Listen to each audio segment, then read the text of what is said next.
for the September 8th, 2022 meeting of the Board of Supervisors for Maidencreek Township. Would everybody please rise for a pledge to the flag?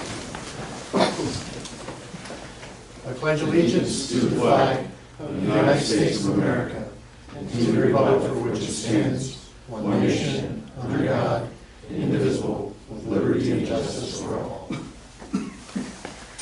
Thank you. May I be seated? That you all read my mind. Okay. So before we begin, we need to amend our agenda to add a few items here. There's going to be an authorization for a manager to sign an MS4 annual report. There's going to be a request for approval to pursue grant funds for Main Street and Park Road and approve the 2022 minimum municipal obligation for budgeted amounts in 2023. That's amended. So moved. Second it. All in agreement? Aye. Aye. Okay. Now, do I have a motion to approve the minutes for the meeting August 11th, 2022? I'll second. All in agreement? Aye. Approval for the treasurer's report and bill list for August of 2022. Do I have a motion? Well, I'm just gonna say, this is this whole packet, we just got this right now. Is it? Okay, so we So want I haven't had a chance to look at it. Right now. so why don't we just table that for next month? Yeah. How's that sound? Everybody in agreement with that? Unless we have bills that have to be paid in a certain time of manner.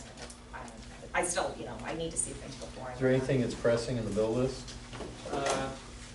So the only thing that would be pressing would be what's on the agenda tonight with the Fleetwood Library.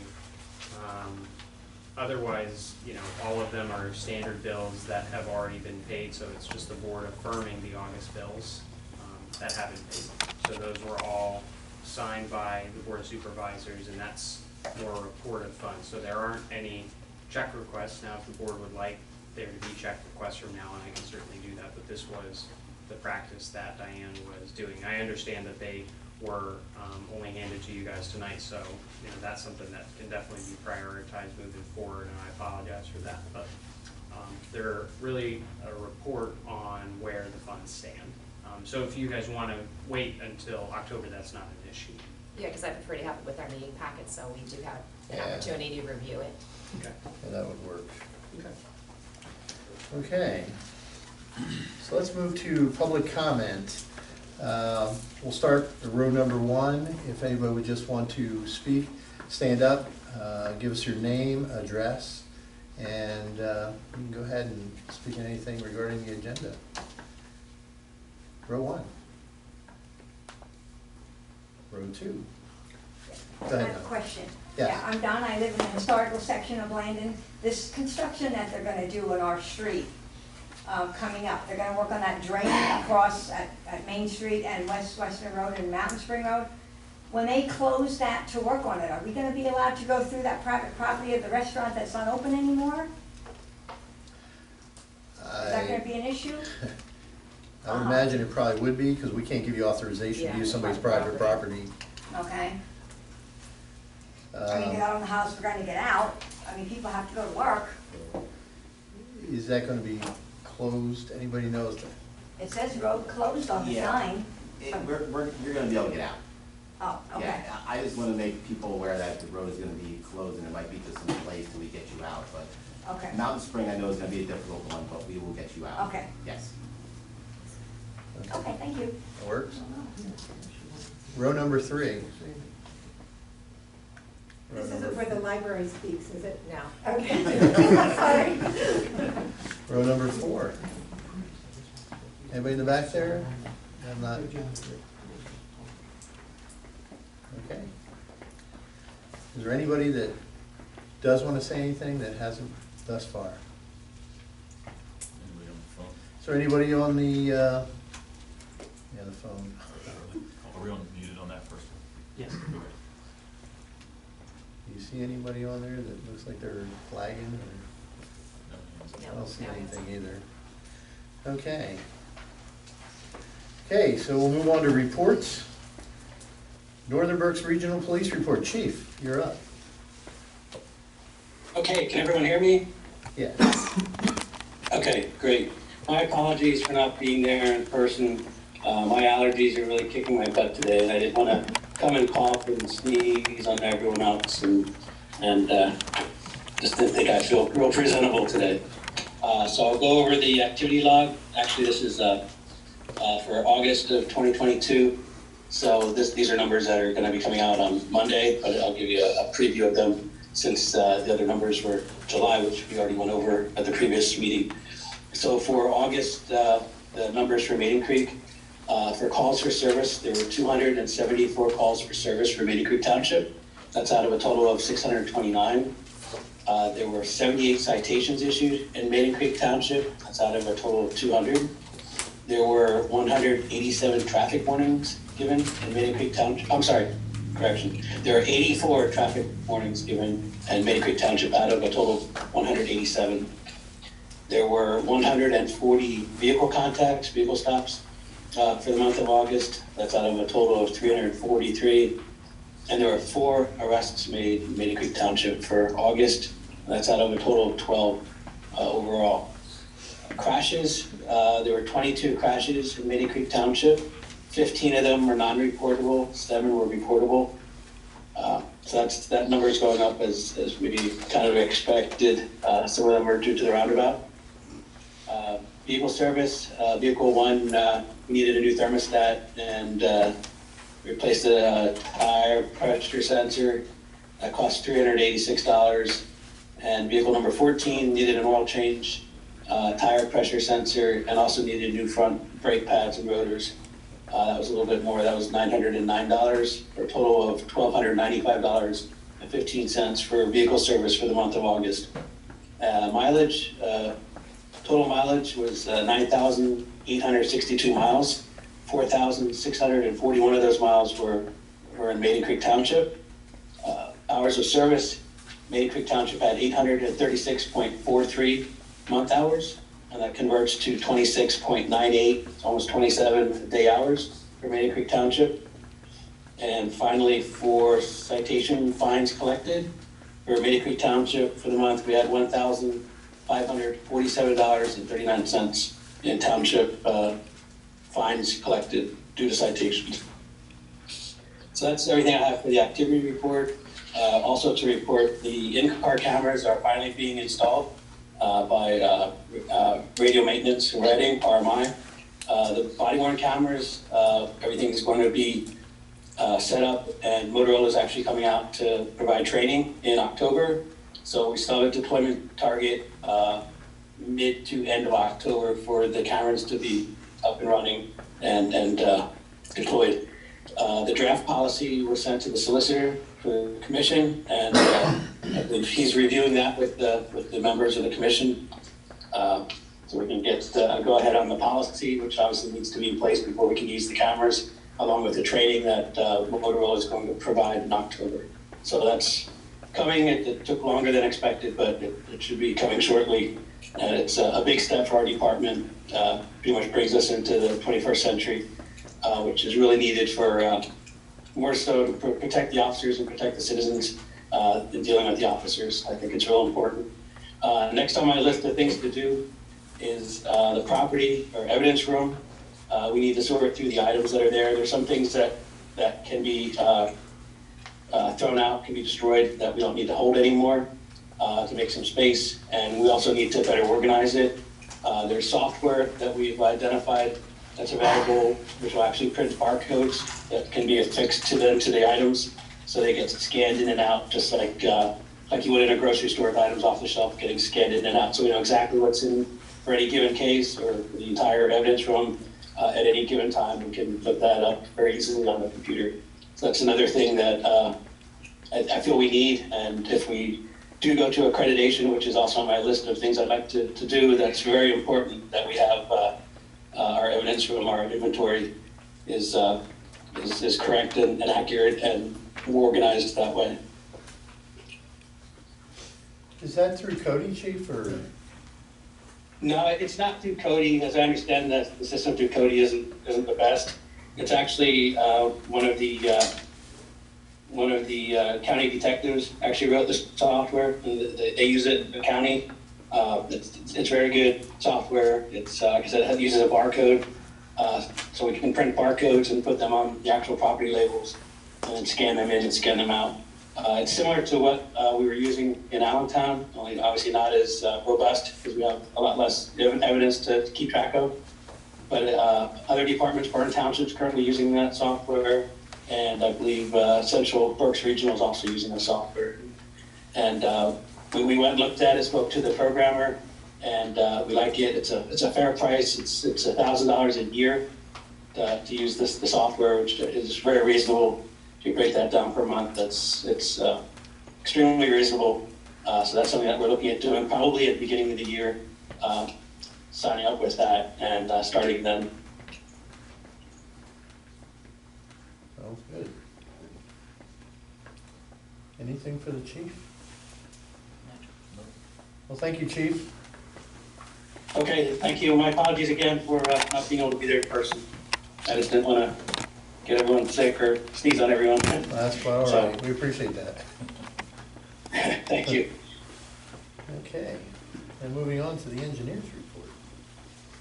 Okay, just to introduce myself, my name is Chuck Hess, with Systems Design Engineering, here tonight in place of Tom Unger, who is enjoying some vacation time on the West Coast.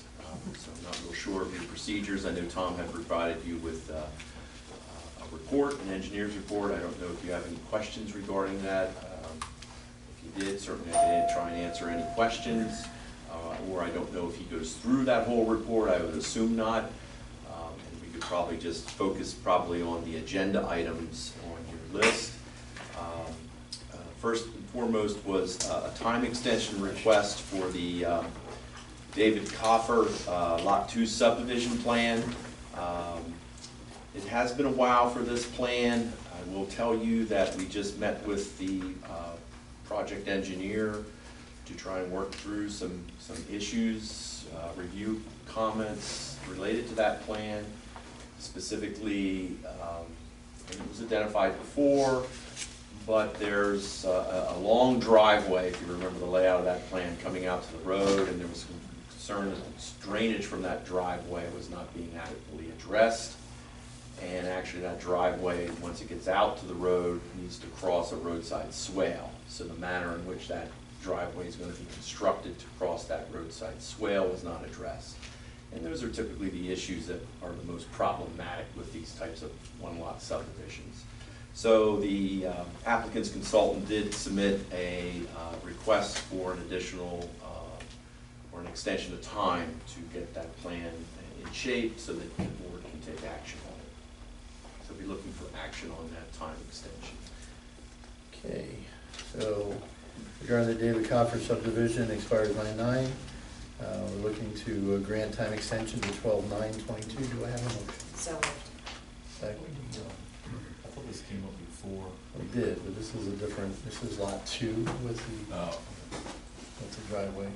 all right. I'll second that motion. All in agreement? Aye. Okay. Okay. The other item that's on the agenda is really, I don't think anyone's here from the authority, but it's related to the, what's known as the Phillips Farm Municipal Campus Water Treatment Facility. The authority has asked for a waiver of submission and review procedures related to a land development plan for that project. Basically, I have a plan here that shows the project. It's a pretty sizable piece of property that the authority owns. And what is being proposed is the development of 2 additional public wells for water source, a building for the treatment of that water before it's put into the public system, and then the project also includes an office building. So the intent here is that, the authority engineer, who is also a systems design engineer but a different individual, is everything's being designed in accordance with the township ordinances and regulations, and we are obviously going to seek all other outside agency approvals and permits, including highway occupancy permit for the driveway, for the water line, DEP permit for an NPDS permit to address all the earth disturbance associated with this project. So everything would be in place outside of the township processing a land development plan through both the planning commission and then this board for approval. So that is the waiver that is before you. If you have any questions, I can certainly attempt to try and answer those for you. And I believe the planning commission recommended. Am I correct? I don't know that this went before the planning commission. I don't believe it did. That didn't? That's my understanding. Yeah. I think that they were looking for approval directly from the Board of Supervisors Okay. as an adjoining government agency, and I know that before Tom left, he had iterated that he didn't have any concerns. And, you know, we went back and forth a little bit about whether to wait for the phase 2, but it really doesn't make much of a difference to approve it now. It seems a bit unusual, though, that this would not go through land development, because you're talking about an office building, you're talking about parking and all kinds of things, so. Certainly. And it's But separate. is the township really regulating itself in a way, being in that it's in the township authority? No, I understand, but they are two separate legal entities at the same Understood. time. And they're still required to do all these improvements and all these, Correct. get all these approvals from all these Correct. other agencies. Correct. So it just seems a little unusual to me that they would try to get a complete waiver of land development when everybody else has to do it. Well, I'm kind of thinking that their whole idea is to try to save money for the That taxpayers. is correct. now. It's really basically a time and expense. I mean, Yeah. would you require financial security of the authority to ensure that all the improvements are constructed and all those things? You know, that kind of goes with that waiver of land development. So it really is giving the authority, in essence, some leeway to proceed with the project and get it under construction without going through the formality of the planning commission review and the board of supervisors formally approving and then even recording a plan. But that seems a little unusual too, that you wouldn't record a plan that has all those improvements. Again, I'm just saying from a legal standpoint, because that's, you're talking about taxpayer dollars building a building and doing all these other, you know. well, keep in mind driveways too, and the parking buildings lots. will be subject, there will be building permits that will be obtained for the buildings. I know the office building, I believe, it's my understanding that that would be jointly used by the authority and the township at some point in time. So in essence, it is the authority taking the lead on a joint project for both the authority and the township. And how big is the building? I don't recall. I know that size has been being adjusted. I don't have that information on this plan, unfortunately, to answer that for you. Yeah, I'm not quite sure. There were a number of different ideas that were floated around. Because we're looking at what do we have here, where are we gonna go from here. The other things we had to look at were the ability to put different things on that property, and because it's a watershed area, we had to deal with DEP and EPA regulations. Correct, for the To an water source. extended. Yes. And to that point, you know, it is a sizable 21-acre piece of property. This waiver would only apply to this component of that. Anything in the future, anything else that either the township or the authority decides to do with that property would of course be subject to any further approvals and considerations. And how many acres is that you're talking about for the improvements? I don't want to answer that because I'm not sure. I would guess that's probably an acre or so, maybe 2 acres in size for that. Can our solicitor weigh in on this? It just seems that there's a few things here that Well, seem a little unusual. it is unusual, and not a crazy idea in that you're gonna have the same company designing it and reviewing it otherwise. They have the same engineer. I So you're gonna have understand somebody, so it's really, and really at that point, if you force them to go through the normal process, you'd have to pay both those engineers from the same office to represent 2 different people. So, So what's the dollar amount that we're looking at? you double. I know, the actual dollar amount, So not I- just I- double 2x. I'm just saying, Yeah. what is the X? Yeah. I wouldn't want to venture Yeah. to guess what the magnitude of that could be. But we're I probably would assume it would be sizable minimal, but I think there's just the time involved in that, and, you know, you're. Is there an emergency here? I mean, is there something that this has to be drilled right away, that we have to Again, have this? I do not represent the authority, and I was hoping the authority manager would be here tonight to help answer some of those logistic questions, because I mean, if this was an emergency, I wouldn't have a problem with it, but since it doesn't appear to be an emergency situation. Yeah, I'm I not mean- aware of their construction schedule. I know Okay. applications have been made for the NPDS permit. I know the HOP permit applications have been in. This is just one of the Sure. approvals that we would be From going that through. standpoint, those permits are gonna take a while. So if you I'm don't well want, aware if you of don't that. wanna waive it tonight, this is something you can postpone and Mm-hmm. put in the future to maybe send it to the planning commission. Get Tom's, and not to belittle it, but you said Tom's, he's not here to speak, what you Yeah. said, but yeah. Well, and- Maybe get the planning commission's input as well. I know that Patrick and Ty had both made the comment that they would be comfortable moving ahead with the phase one if we would, waive the well, construction of the well house as well, for well 6 and 7. I think part of their reasoning for the phase two is that at the end, will the end product be any different? And I think that's where Chuck and I had some conversation today, and we're not sure that there would be much of a difference for the end product. So I think that's why, we're kind of indifferent to whether or not the board would be open to doing that phase two waiver. So phase one is the well, Correct. and Phase phase one's two the well is and the well treatment the building. office, or what? Yes, And correct. it's not really, the word phase was used, but I think it's really because they don't know the schedule for when Right. this office building would be needed by either the authority or potentially the township, is what I understand. Can I see that? Sure. While they're checking this around.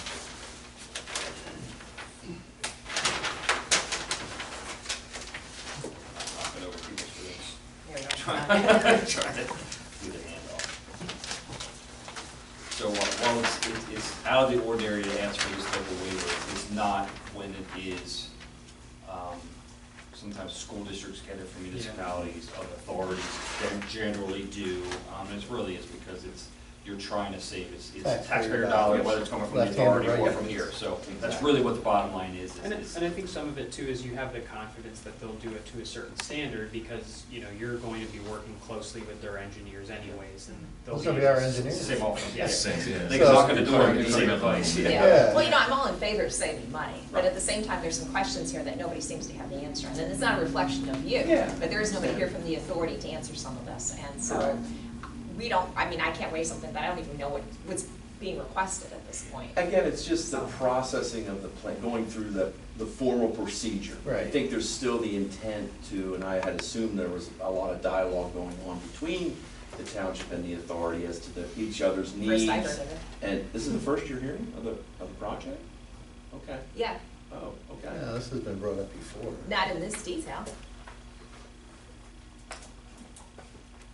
I've I didn't known- hear about it, so maybe. I've known for years that they had the property, they dug the wells well over, Tested the wells. 3 years ago? Correct, yeah. so, I think that there's been a lot of verbal conversations, and I know that they've tasked their engineer Ty Lineweber, did I say his last name? Okay, to do some of this work.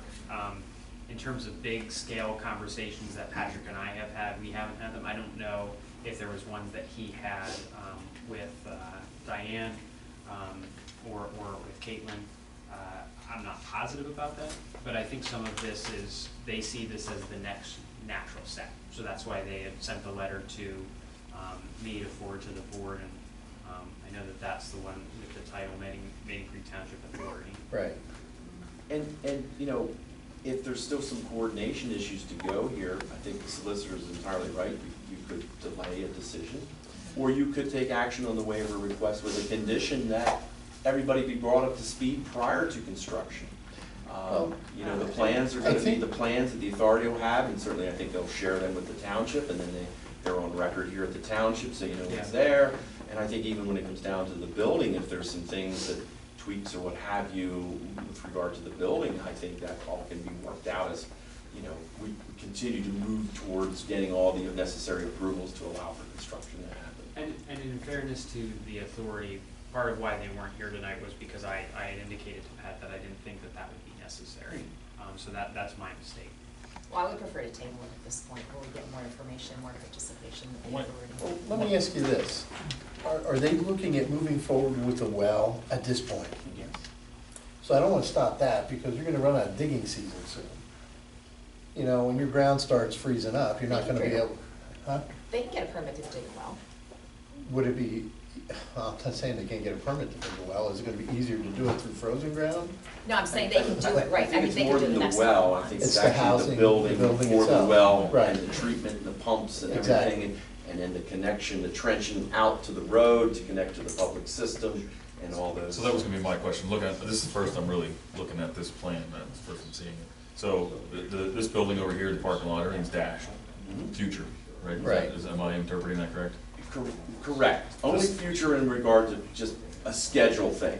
Sure. The other plans that go with the full set, you know, address the grading, the number of parking spaces, Yeah. compliance with zoning, what have you. You know, all those components are there. Sure. So that construction can occur at some time when it's deemed appropriate for either the authority or the township. So the way I'm interpreting this is, so like if LTL did this design and brought it to us, obviously we wouldn't be probably waiving this, because it's gonna go to Tom, SD, and they're gonna review it. But with SD doing it as their engineer, and they're our engineer, They probably already approved it. you're double dipping the pot. No, that's not the point, the point is that there's questions that have been asked that there's no answers for. So I can't even say at this point what would be voting on to waive, because I don't have those answers.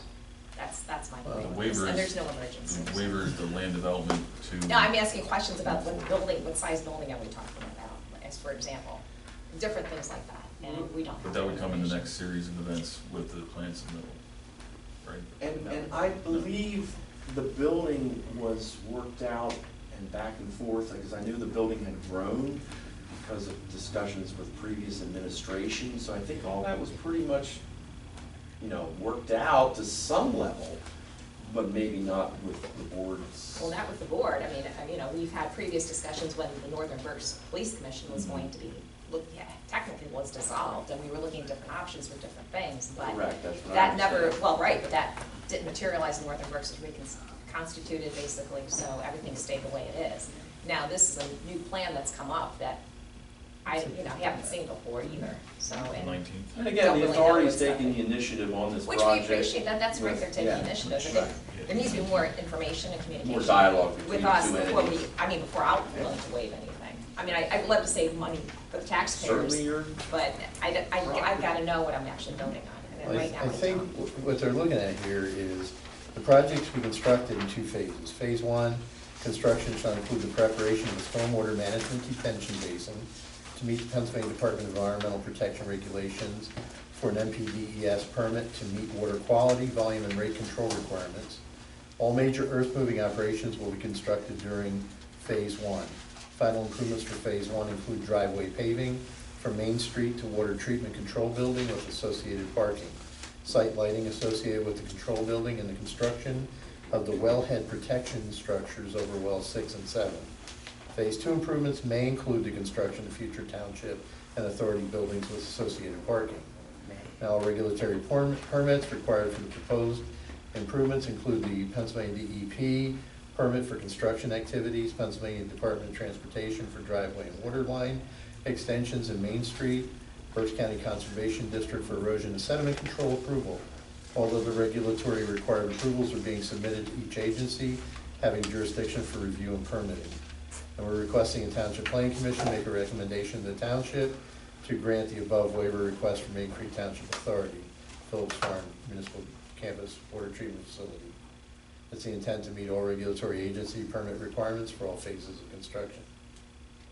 Which they legally have to do by sealing the document anyway. And it was really Yeah. economies of scale, including all that earthwork and everything under the permits for the whole project, with just the building being the only thing that, I It's guess, not gonna be timing wise, when that happens. We had a design for a building a number of years ago that SDE had done, okay? And we were looking at coordinating police, fire, EMS, water authority, our road crew, and everything in the same building, so that we could put classroom in there if we so needed it. There were a whole lot of discussions, and there was a plan that was drawn out to that extent. Now, I don't know where that all going. That had been out there quite a few years ago. Yeah, I do need a copy of It should be in It should your be in the packet. that. packet. Well, It's the last one under the engineering. okay, well, I don't have the, done with that, I have the, If if you go all the way through the plan, Well, is it after the overlay? Because there's a whole overlay well, section here. there's the that SEO goes on activity for- report, and right after the SEO Yeah. activity report one is sheet. the one that says Maidencreek Township Authority. I'll be back for that. You may I don't not have have it. gotten it. No, because this is the activity report here, Right, okay? Are you You're talking about the this request one, letter? and then it goes to overlay. yeah, Sure that. Okay, thank you. so you may not have even gotten it. Yeah. Well, Well, this is from June. No, Patrick Donovan. that's from June Oh, 16th. yeah, sorry.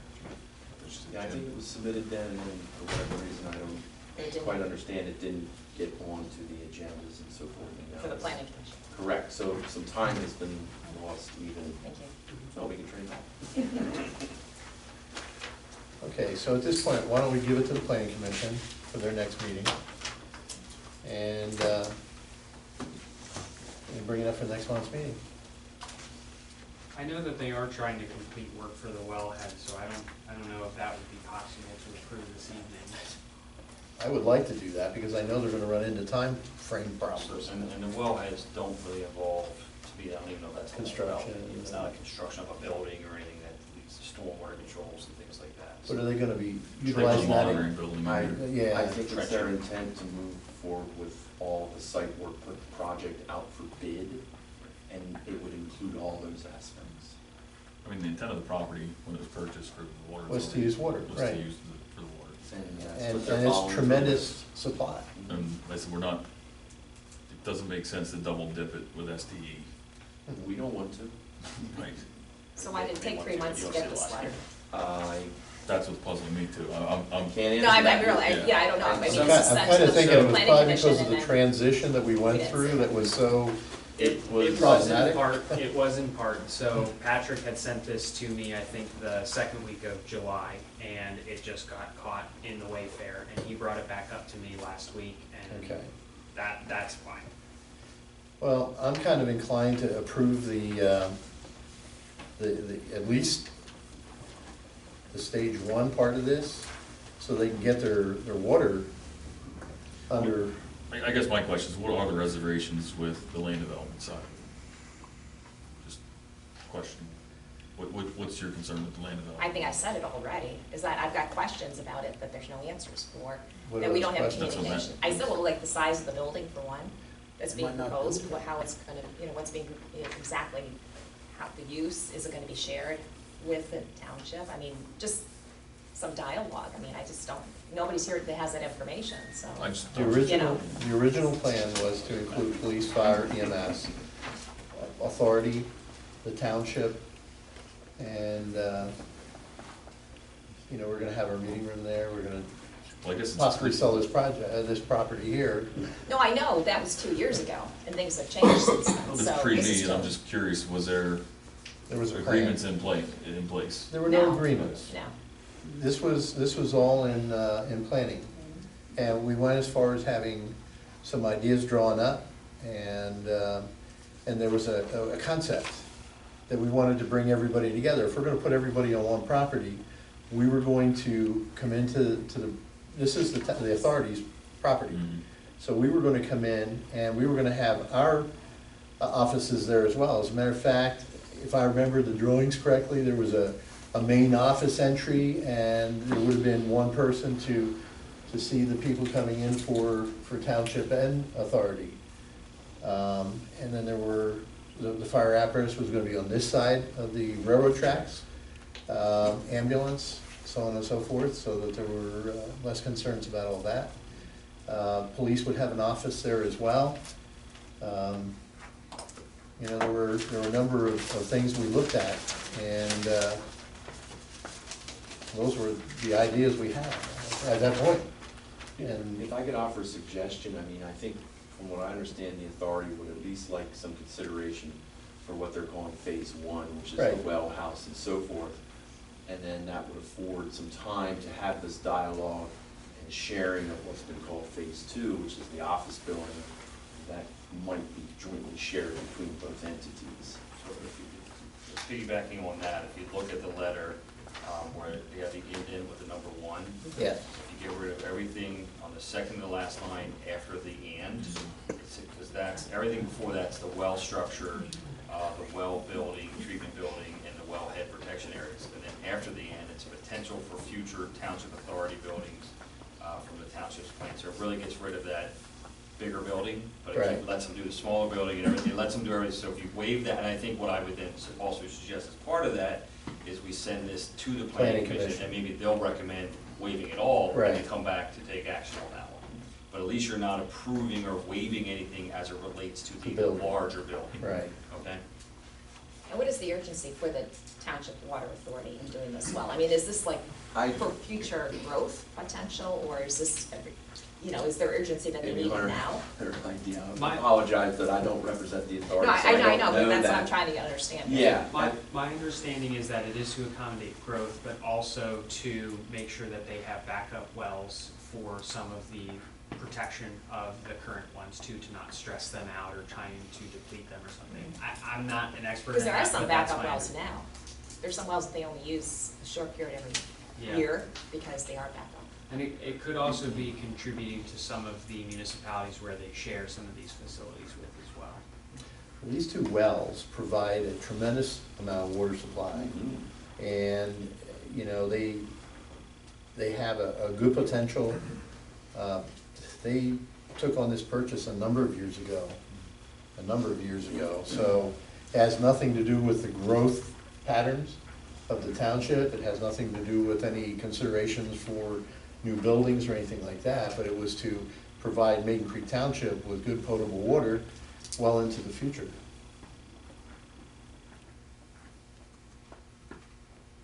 So, I mean, I'm comfortable with what he's suggesting there, that, to me, I don't wanna hold them up on, Right. on the water part of things at all. I don't, and I have no problem with waiving the land development for those buildings whatsoever. We're eventually gonna waive land development for the structure that we're gonna put in anyway. I mean, it just makes good sense to do that. Why would we burden the taxpayer with the cost of what we're gonna be building for them that's gonna be tax deductible anyway?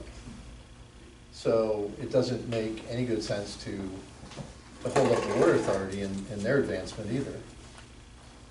And I can certainly provide as much information as I can get from them.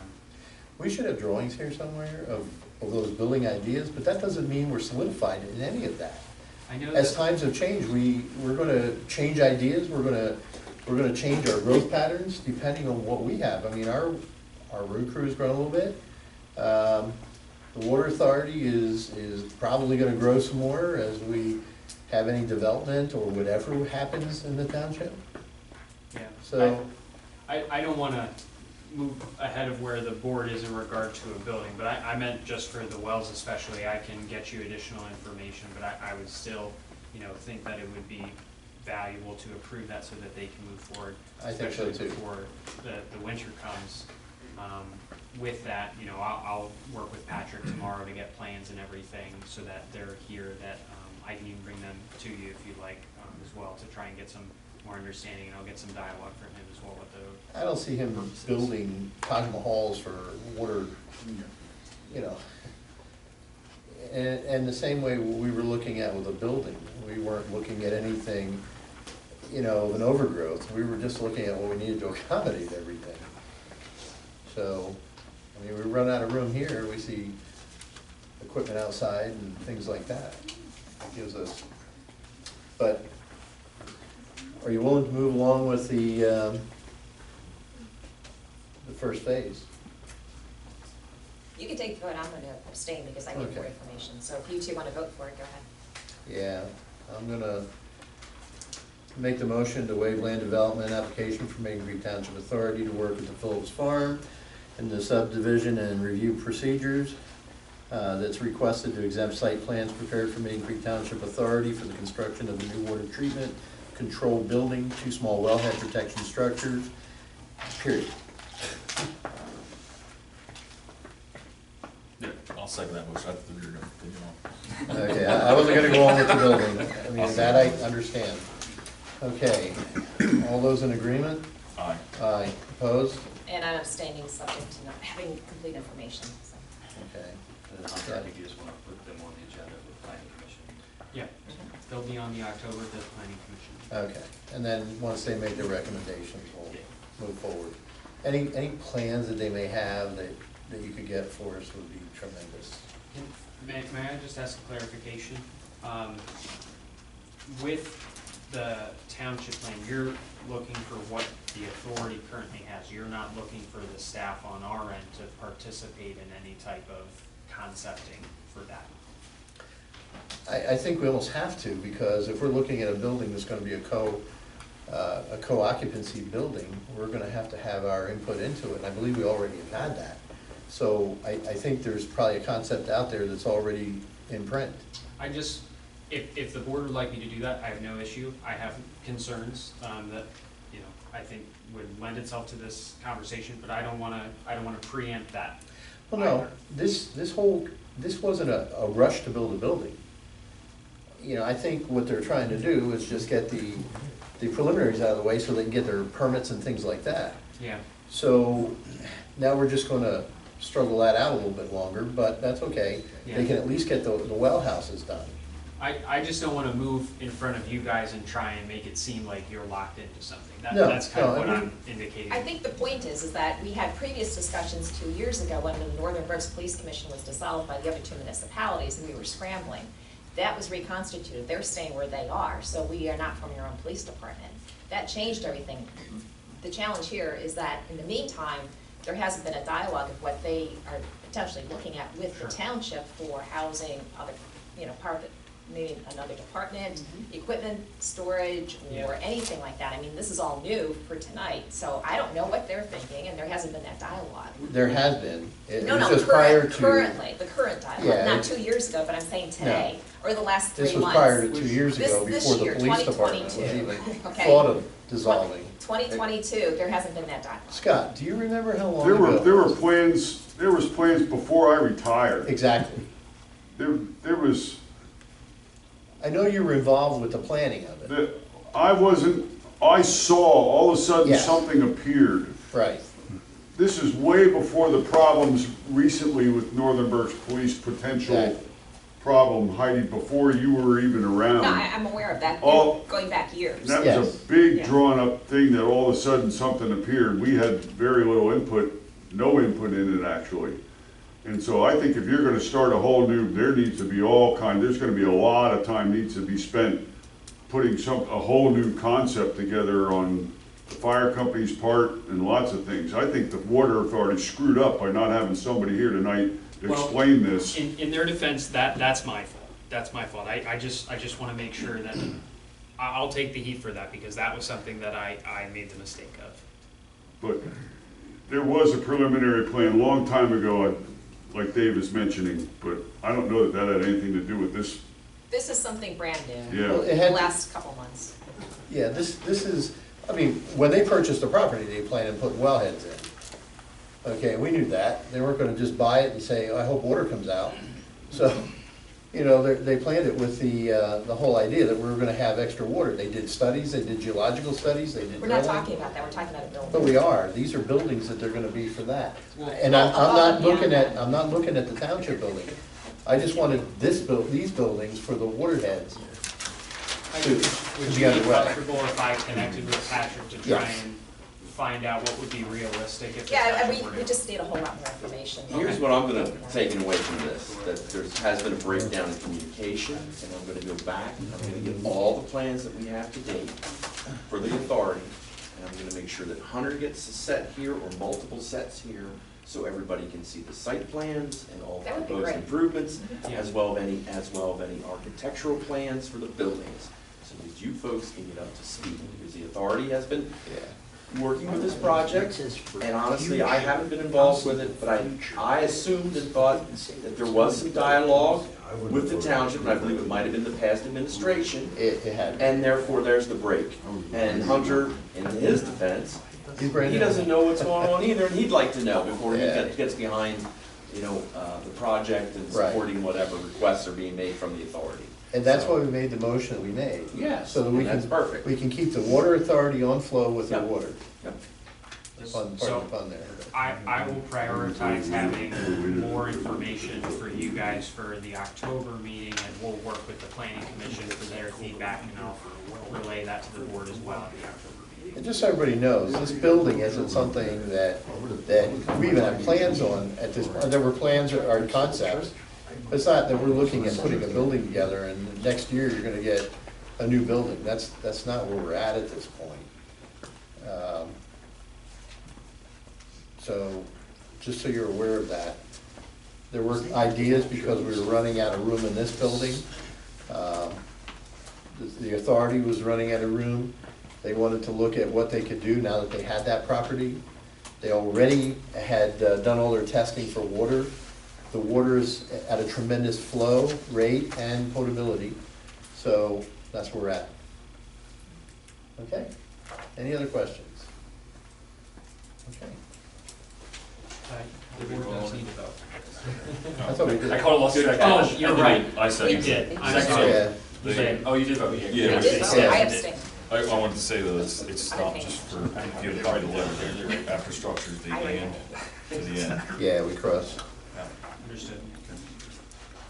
It gives them the authority to do their water lines. It's really what they're asking for, in that letter, it's what they're asking to do now. Yes. So they admit in that letter, the rest of it's gonna come later, so Yes. you're not slowing down what they wanna do now. No. Moving on. Yes. The other item on the agenda was an annual municipal separate storm sewer system, otherwise known as MS4, status report. This is an annual report that has to be generated by the township and submitted to DEP. The request is for, and this is due September 30th. Right. And what we're asking for is authorization for the manager to sign the report and for SDE to submit that on behalf of the township prior to the September 30th date. So I have a question, this just showed up tonight too. Is there anything in here that's unusual, since I haven't had the time to? No, the only thing I would point out is DEP in their infinite wisdom does have a new model stormwater ordinance for 2022 that they would like each municipality to consider and or adopt to be in conformance with this program. We have evaluated that model ordinance compared to your existing ordinance, and I believe the only thing that's there that's a little above and beyond is establishment of riparian buffers as a requirement along streams and water courses and what have you, that anybody that has a property that's doing development or stormwater management would be required to protect a riparian buffer of a given width per the DEP. I'm not sure of that width right now, but I think we are preparing to have a draft ordinance for the board for next month's meeting. Because we're indicating in this report that we do not have that ordinance in place now, but that we are working on it and it will be adopted at some point. And that would be just for new development, is what you're saying? Correct. Okay. Correct. And are we in compliance then with the DEP requirements for the MS4?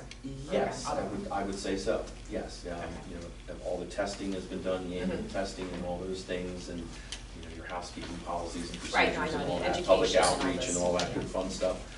Yes, so this is basically just a report back to DEP that the township is stating that they're complying with the provisions of the MS4 program. Good. The delay for this report is really tied to staffing issues, where we had the employee who was responsible for this, he was out of work for a time, and then he departed earlier this year. So this is something that we had to address later in the year than we would have otherwise, which is part of the delay, so I apologize for that. And that component, I believe, is all the outfall Yes. verifications. We There's need 11 identified outfalls. Right. Then you have to go out and during a dry period, if there's a flow, you have to grab a sample and then the sample has to be tested. So that was what got delayed a little bit on this, which we're still gonna be in compliance and get this report into DEP. And that's what we're here tonight to get your authorization for the manager to sign that report and then for us to submit it. Motion for the manager authorization to sign the MS4 annual report for 2022 as amended. So moved. I'll second it. All in agreement? Aye. Okay. Just make sure you spell your name right.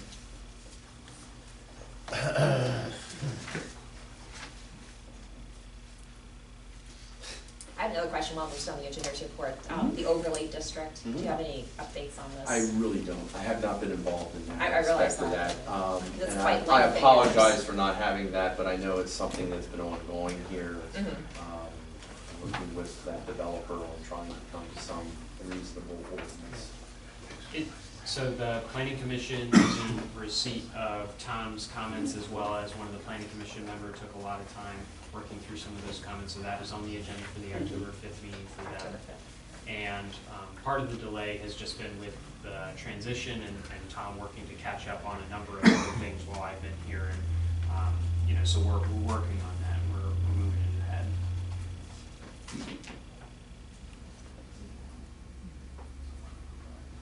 All right, Anything else for the engineer? I think he's had plenty. Yeah. Well, I'm here for it, trying to help. You were baptized by fire tonight. It's not the first rodeo. Uh, All right. Different bowl. And, okay, we'll move on to the solicitor's report. Just two things. One, if you recall, the regional police department asked the participating municipalities to adopt a uniform ordinance for parking so that they can go out and have the same process regardless of where they are. I wrote that, sent it off to them and the other municipalities, and some of the other municipalities had some questions, so we are fine tuning it to make sure it lines up. And it wasn't really a question with the ordinance that we wrote, but with how regional wanted to collect the money and then get it out to the participating municipalities. And I told them that's not really for them to decide, and then I'll make the words match what they want to do. They got to decide how they are going to internally handle that process, and then we'll come up with language that all the municipalities are happy with. And then the warehouse project is the Planning Commission, I think, is setting a special meeting in October 20th, to handle that for the public's benefit. That will be on a special meeting of the Planning Commission at this point in October, 7 o'clock, October 20th in this room. And that, I'm not saying it will happen, but that's when it's currently scheduled. It may get delayed because the process we're looking at now is that the engineer's office will have their reviews done by September.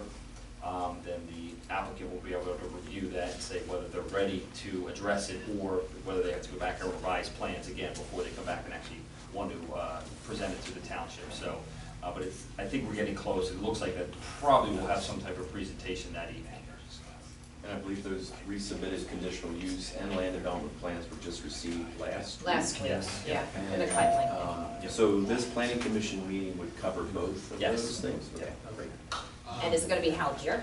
Yes. So that was the one thing I wanted to clarify. So if we can't get, the elementary school's name is eluding me. Andrew Mayor. Yes, if we can't get Andrew Mayor, then this would be the backup location, because we would want to have a larger facility for the community at that meeting. Additionally, it was recommended recently by the engineer that we may want to look at a time extension for an additional month, because we only just got it, and, you know, not having the supervisors be able to work off of comments from the planning commission before you would actually consider it in November, from what they give back, or if it would be continued, then that would be something that we would need to have an additional month's extension. So that may be considered at the October 5th meeting, or it will be considered at the October 20th meeting.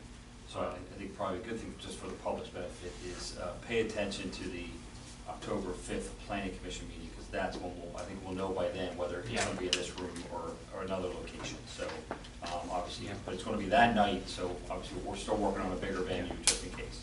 Yeah, I don't think this room's gonna be big enough for I that. agree. I mean, Yeah. as much Yep. public, Interest as we've had. interest as there been, this is not. Yep. And it's, you know, trying to find the right facility, hopefully with the Fleetwood School District. You know, we have to fill out a building use form and work through that process with their business department. You know, if the board has other suggestions for locations, I think Trinity Bible Fellowship has a hall that might be useful, but I'm not sure what their willingness to participate for this. So if you guys have suggestions. I thought there was it's not already an some issue. feedback from them that they were not willing to Yeah, have. that's what I recall too. Yeah. Predates you, predates you. Okay. No, there was already feedback from them saying they were not willing to let their facilities be used for this purpose.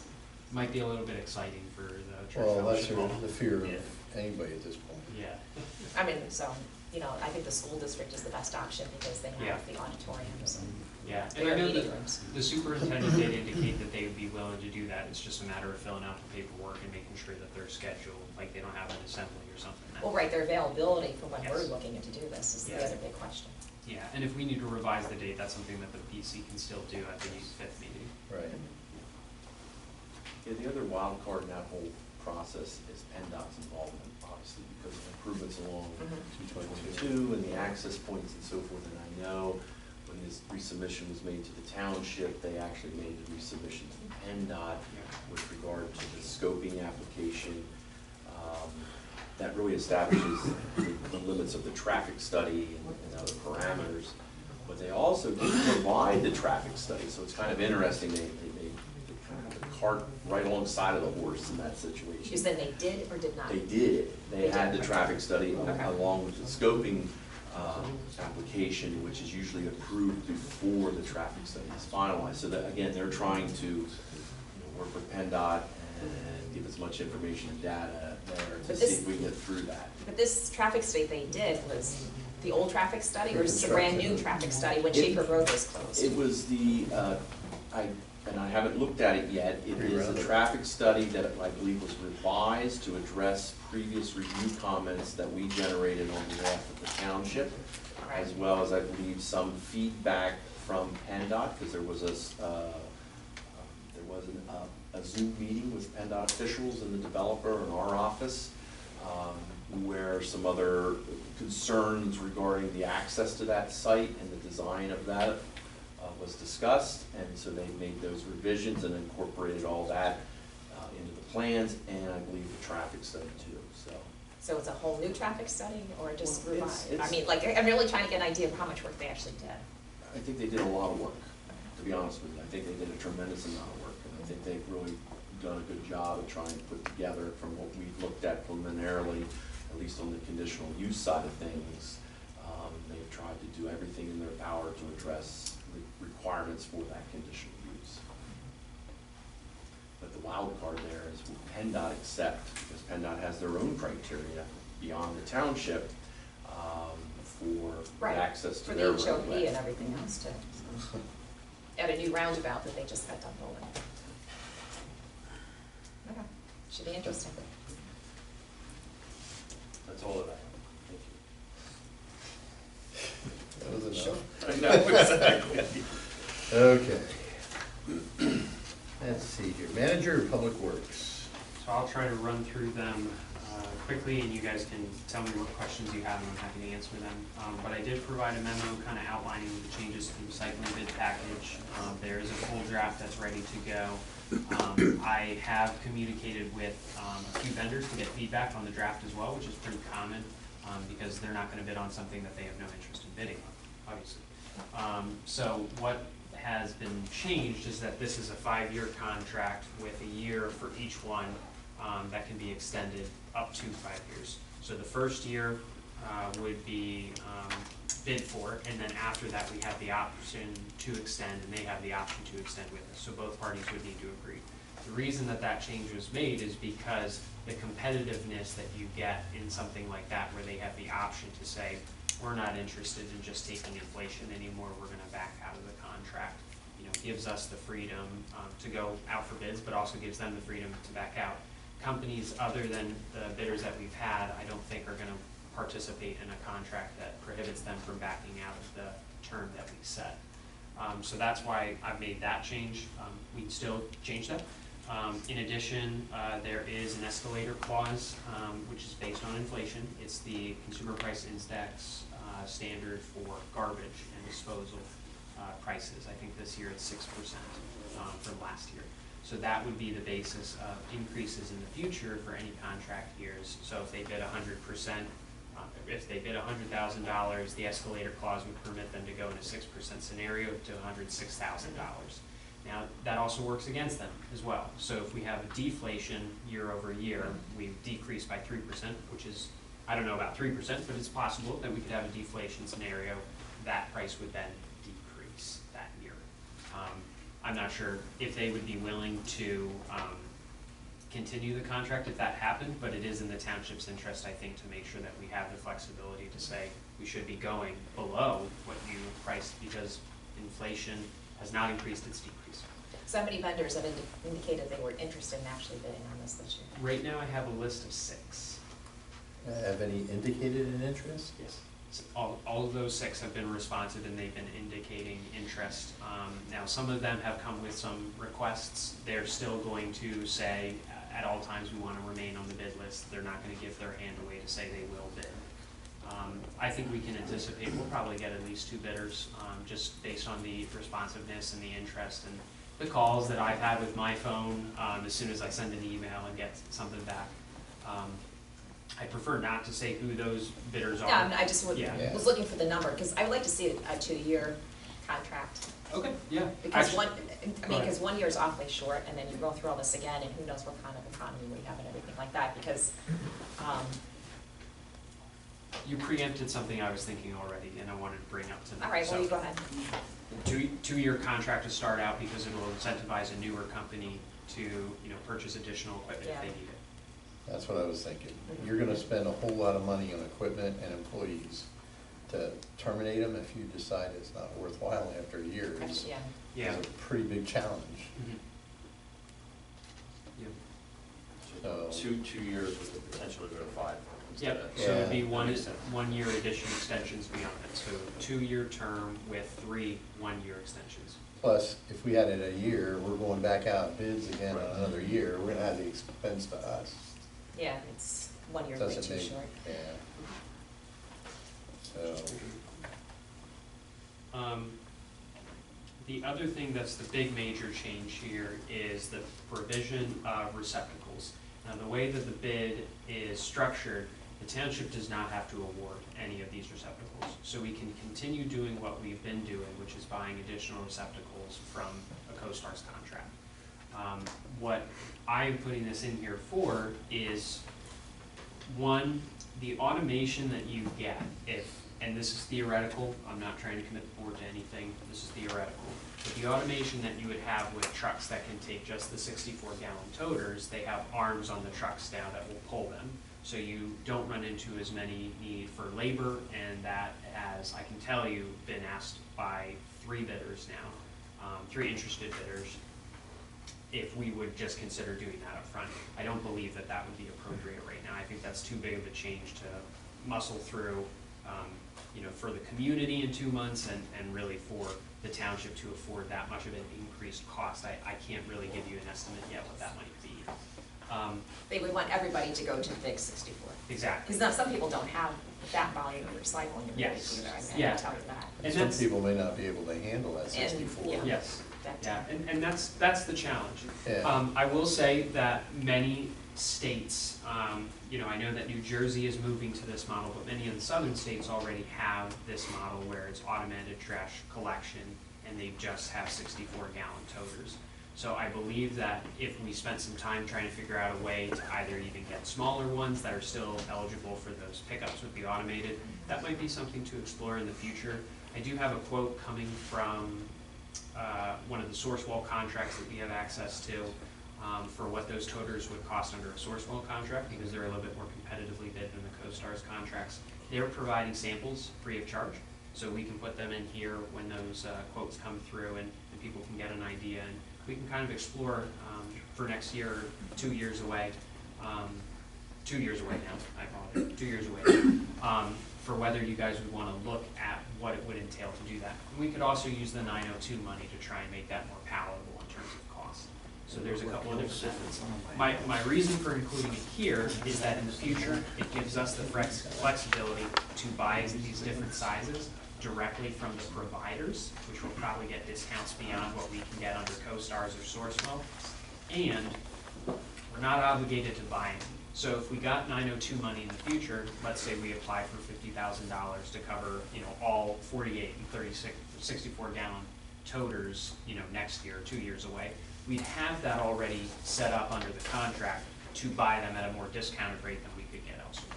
And I think that that would give us the flexibility to say, do we want to move to this because it's so much more palatable to do it this way than for the township to pay it out of pocket. So that's the intention of including here.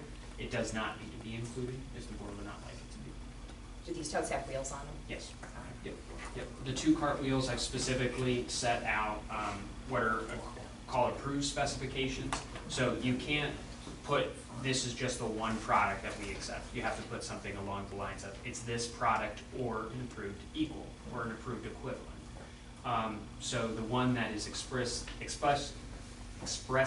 permitted is a toter, 64 gallon, 48 gallon, 32 gallon, both. All 3 of those are with wheels on the bottom. Yeah.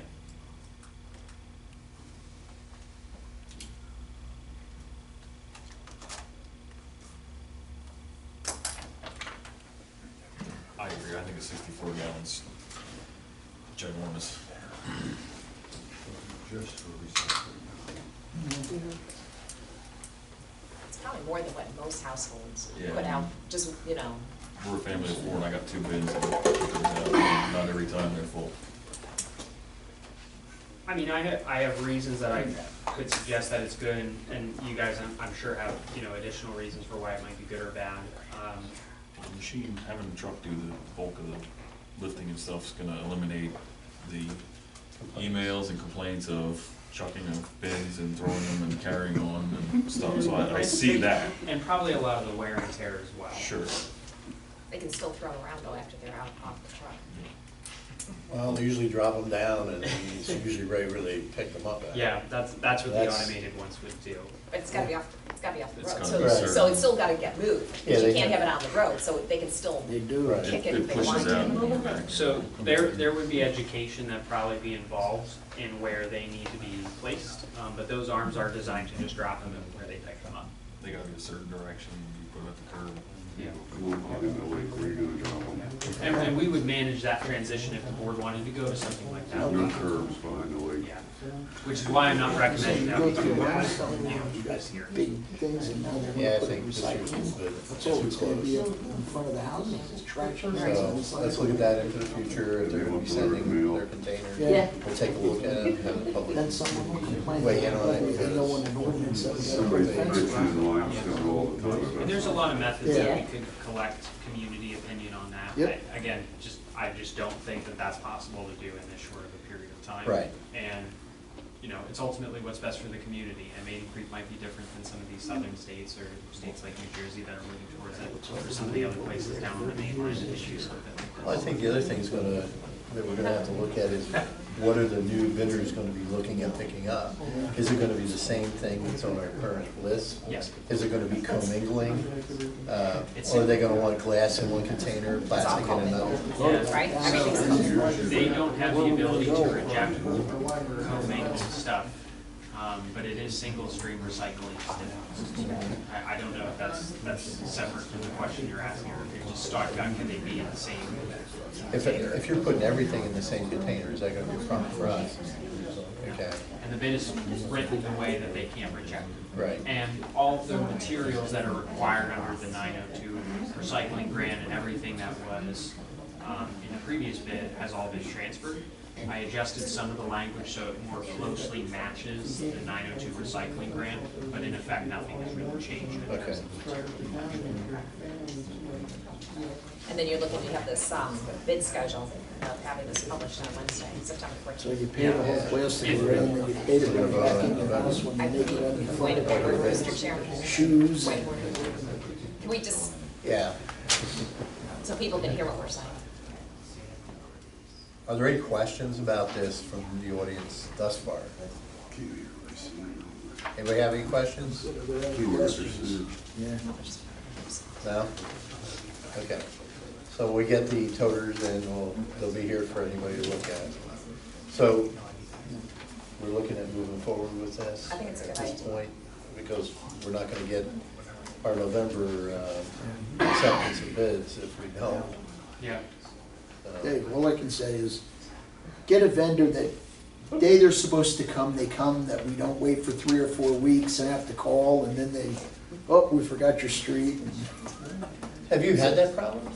Why don't you give us a call if that We've becomes done an issue? it, we've done it. Okay, So they've, like Southview Road, they've missed that, not lately, but earlier in the summer, like 3 in a row. You know, for some reason, they come blowing up through the neighborhood, go through and forget all the way down. Street, yeah. if there's a problem like that, give a call. Yeah, no well, we matter what. called here, and then they said call them, so we called them. No, we should be calling them. Well, I can tell you that while I've been here at least, especially in August, I had conversations with the route supervisor, the regional manager, and the Berks head. And they understood, I think, some of the frustrations that I've heard from the community, and I think that what their intention was to tighten up. And there was a specific situation that we addressed, and they were very accommodating, and we did do that. I think with that being said, you know, in the future, we'll talk about ways to document some of these things. So if there's a need in the future to say that a bidder has not been responsible in the past, you know, we'll be able to do that. We also want to make sure that we're still providing the service. And, you know, based on the desire from bidders for the 64-gallon receptacles method, and I've just basically told them no, and they're still interested to stay on the bid list, it's possible that they won't submit. So, you know, I think that we're moving in a direction where we're trying to be accommodating, which usually will net, you know, more bidders, but it's a difficult time, I think, for anybody in the economy right now, so I think that they're gonna work towards their own self-interest. And I'm gonna say this, I have had conversation with our current contractor, and they are having problems with people as employees, getting employees. So we can't, I mean, in today's world, we're dealing with that in just about every business we deal with. So we almost have to understand that a little bit. It doesn't mean we have to say, just let it go. They're still dealing with issues. I know I've contacted them on one individual complaint that I had gotten, and they were more than accommodating to us. So even the current contractor was open to help. They don't, you know, everybody has a bad day. We all do. So I understand that, but we don't want our products damaged either. We buy those containers, so they'll just fall from the sky for us. So if you have a complaint, please give us a call.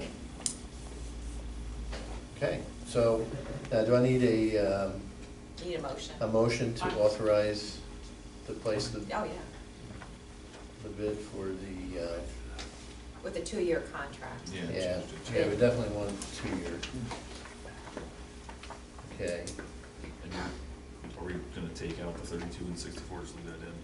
I think it's wise to leave it in, because if we want to transition, I It think gives us for the our opportunity. community, yeah, we have to look at that and Yeah. decide it at a later point. Sure. yeah. I'll make the motion that we authorize the manager to place the bid on the street for the recycling bid package. And that we'll accept those bids on the November 10th meeting. Yeah. Second, Yeah, I'll second. all in agreement? Aye. Okay. May I also ask the board, in a situation where we get no bids, I don't foresee that happening. I hope not. Where I don't know if I said that correctly, don't get no bids.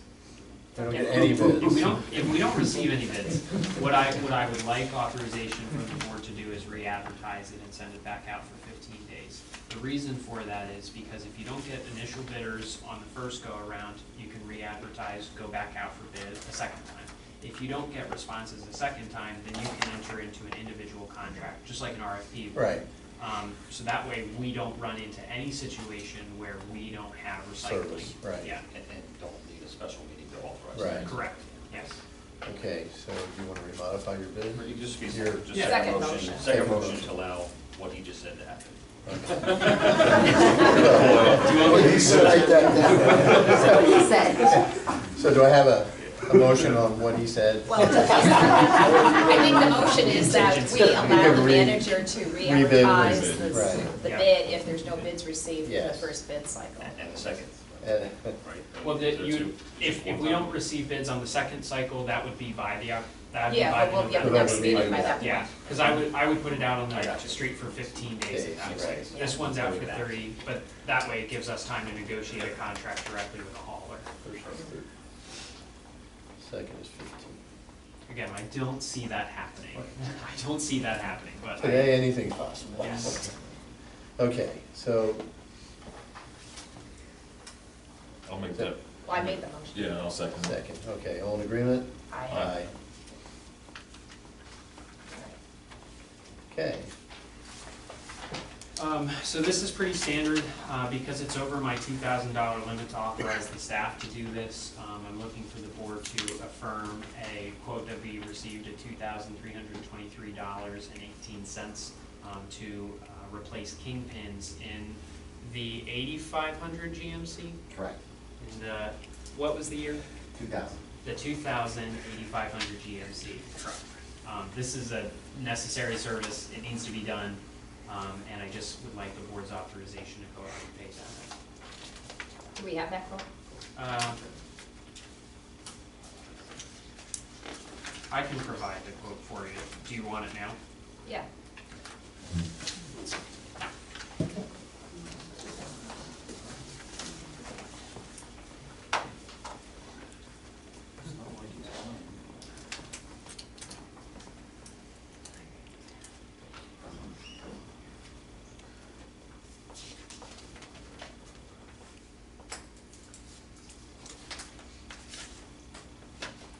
I believe that work's already done, isn't it, Keith? No, No, It hasn't been done yet? it's, they're working on it now. Okay.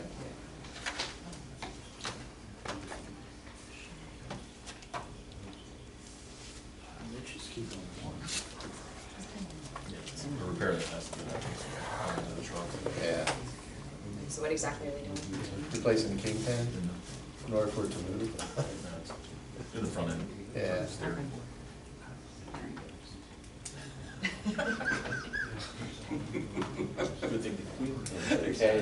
Yeah.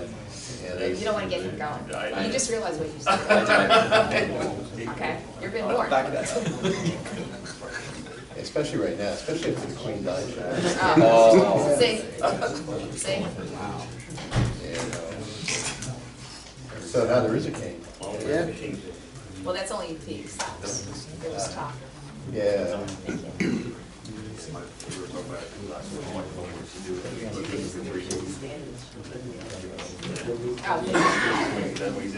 For a week or whatever, just give it up to Well, there's precedence for that. The other guy back. There's no King precedence in Edward. that, it's a king.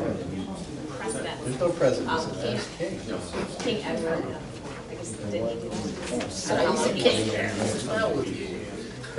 Yeah, he gave it up, and then her father died. And then she.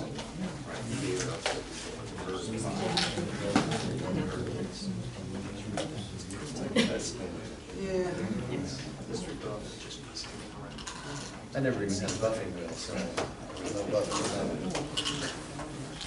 See what you did? See? I realize they are my way. See, Tom doesn't do this. I'm pretty straight. And But Tom's been dealing with me for See, he ages. knows better. Tom's been dealing with me for ages. I mean, like We know, that's all right. 15 That's all years, right. 20 years. Yeah. And before that, Mike was. I don't see anything, there's nothing out of whack. No. So, I'll make the motion that we have authorization for service truck quote of the 2000 GMC 8500 truck repair in the amount of $2,323.18. All right, I'll second. All in agreement? Aye. So in terms of updates for PennDOT, I don't have any significant updates at this point, other than the opportunity that they sent us for grant money to purchase some of these permanent signs. I'd like, if the board is comfortable, to apply for some of those grants, especially for the mobile, the traffic carts, I'll call them. they wouldn't be the permanent ones, they would be the mobile ones. But I'd like authorization to go and attempt to get some of those from grant money so that we can move them, you know, where in the township they need to be moved. In addition to that, and I know that this was provided previously in, I believe, August, that they are working to install more signage. They're gonna put their own temporary speed carts there to try and slow drivers down. And the other thing that they were going to work on, it's escaping me right now. It was the yield signs, the speed signs. Blinking lights. Blinking. Strip on the side. I think that they were looking at doing the blinking lights. Yeah, I think they said that they would investigate the blinking lights, but they committed to doing the yield and speed signs, and they also committed to doing the traffic card. When you're talking about this traffic card, what exactly is it showing on the phone? It's showing their The speed. speed, the actual speed, oh, the Your actual speed sign. is portable. Like It's a one trailer. of the- Okay, you're calling it a card. It's a trailer. It's like what the, okay, so this is different than what Northern Burke's has. Yeah, there's. It's gonna be similar. There's the port, there's the Well, magnetic there's, sign. yeah, it sticks on the Yeah. side. This is a trailer like PennDOT Yeah. uses when they're doing construction. Yeah, But these are I'm gonna- sorry for that. Yeah, these are temporary ones. Yes, they're Just get- temporary. And then would that these blinking lights be used for some of these intersections where there's been like near misses or major Did we- accidents? Did on we, that? we didn't discuss why this got brought up. This is after the last month's meeting. This meeting we had at PennDOT. Well, it was on the agenda. If you feel Just like it to- hasn't just been to- addressed, then we can. Yeah, just to go preface back. it for everybody here, so we had a call, I had suggested that we had a call, with PennDOT based on the roundabouts, disaster, let's put it that way. People not staying in the lanes and not understanding the functionality of it, and especially at Schaefer Road, because once they go through that, they're slowed down enough to get to the next intersection, the next roundabout, that it's still an issue, but not as much as far as people jockeying lanes while they're going through the circle. So we talked with PennDOT, it was a very good meeting, actually, productive meeting, and, you know, I just said, I think that there should be some more signage up there, something more that stands out. The yield signs, you know, are like right before you enter the circle. I think there should be some back farther, up maybe closer towards the cemetery, so that, the Memorial Garden, so that it kind of alerts them more. The other thing was drawing the attention to that additional yield sign is putting blinking lights with them. You know, we're getting into, season now where it's dark early, so it'd be nice to kind of draw some awareness. At the end of the day, people are still gonna do what they do, but at least we're trying to do everything we can to draw attention to that, that there's something coming up, you better slow down. So, again, that was discussed, it was discussed about the speed signs, because we also talked about that. One of the things I discussed was that for the Northern Berks, there's really no place for them to sit there safely. They can sit in the intersection, you know, God bless them for sitting right in the middle lane, but that's gonna be a head-on or something one day, hopefully not, but, so that's why we talked about putting this speed sign up, something to kind of draw attention to that area and do what we can to try to mitigate some of these problems. So that's the preface on that here, so. Well, people definitely are not yielding No. at Schaefer Road roundabout. Because Well- if you're coming around, they're splitting lanes, or they're taking the outside lane, even if somebody's right there in the middle, they're just Yeah. flooring it and going through it. And we, you know, we went through, I think, several brainstorming concepts that we had talked about I stopped at the everybody. previous meeting as well. From Evansville Road down. And when I say the previous meeting, the previous board of supervisors meeting. So some of the things predated me when they were talked about, such as rumble strips being an example, and they gave us the reasoning why the community probably would not want them because of the noise that the rumble strips will make on any tractor trailer that gets slowed constantly by them. So, you know, it was a very productive meeting where they were very receptive to what we were saying, and I think that'll hopefully be a relationship we can work further on when the new construction for the other roundabout will begin. There was probably about a half dozen engineers on the call. Yeah. Project manager was on the call that was involved in this. One of their engineering managers was also on the call. There was a handful of people on the call, so like I said, it was a very productive call. And listen, they shot us a whole list of ideas here for grants and stuff, and I don't see why we wouldn't go after the grants, that's my Exactly. opinion. So. Yeah, doesn't PennDOT have a lot of this stuff though, too? I mean, They do, but it's on a temporary basis, so they, based on the conversation they had, they said they would be willing to put it out there just because of the big impact to our community. that So they'd how be long would willing- it be there? Is it 6 months? I don't think that they gave a time frame. Yeah, truthfully. I think it was kind of thrown out, but we kind of moved on, and, yeah, I think that they were temporarily gonna place them out there, so. And then we move could- to the next roundabout. We did ask them if they would be willing to do permanent ones, and he said that would need to be in a formal Wasn't the way request, then. there's permits involved in that, and he basically intimated that no.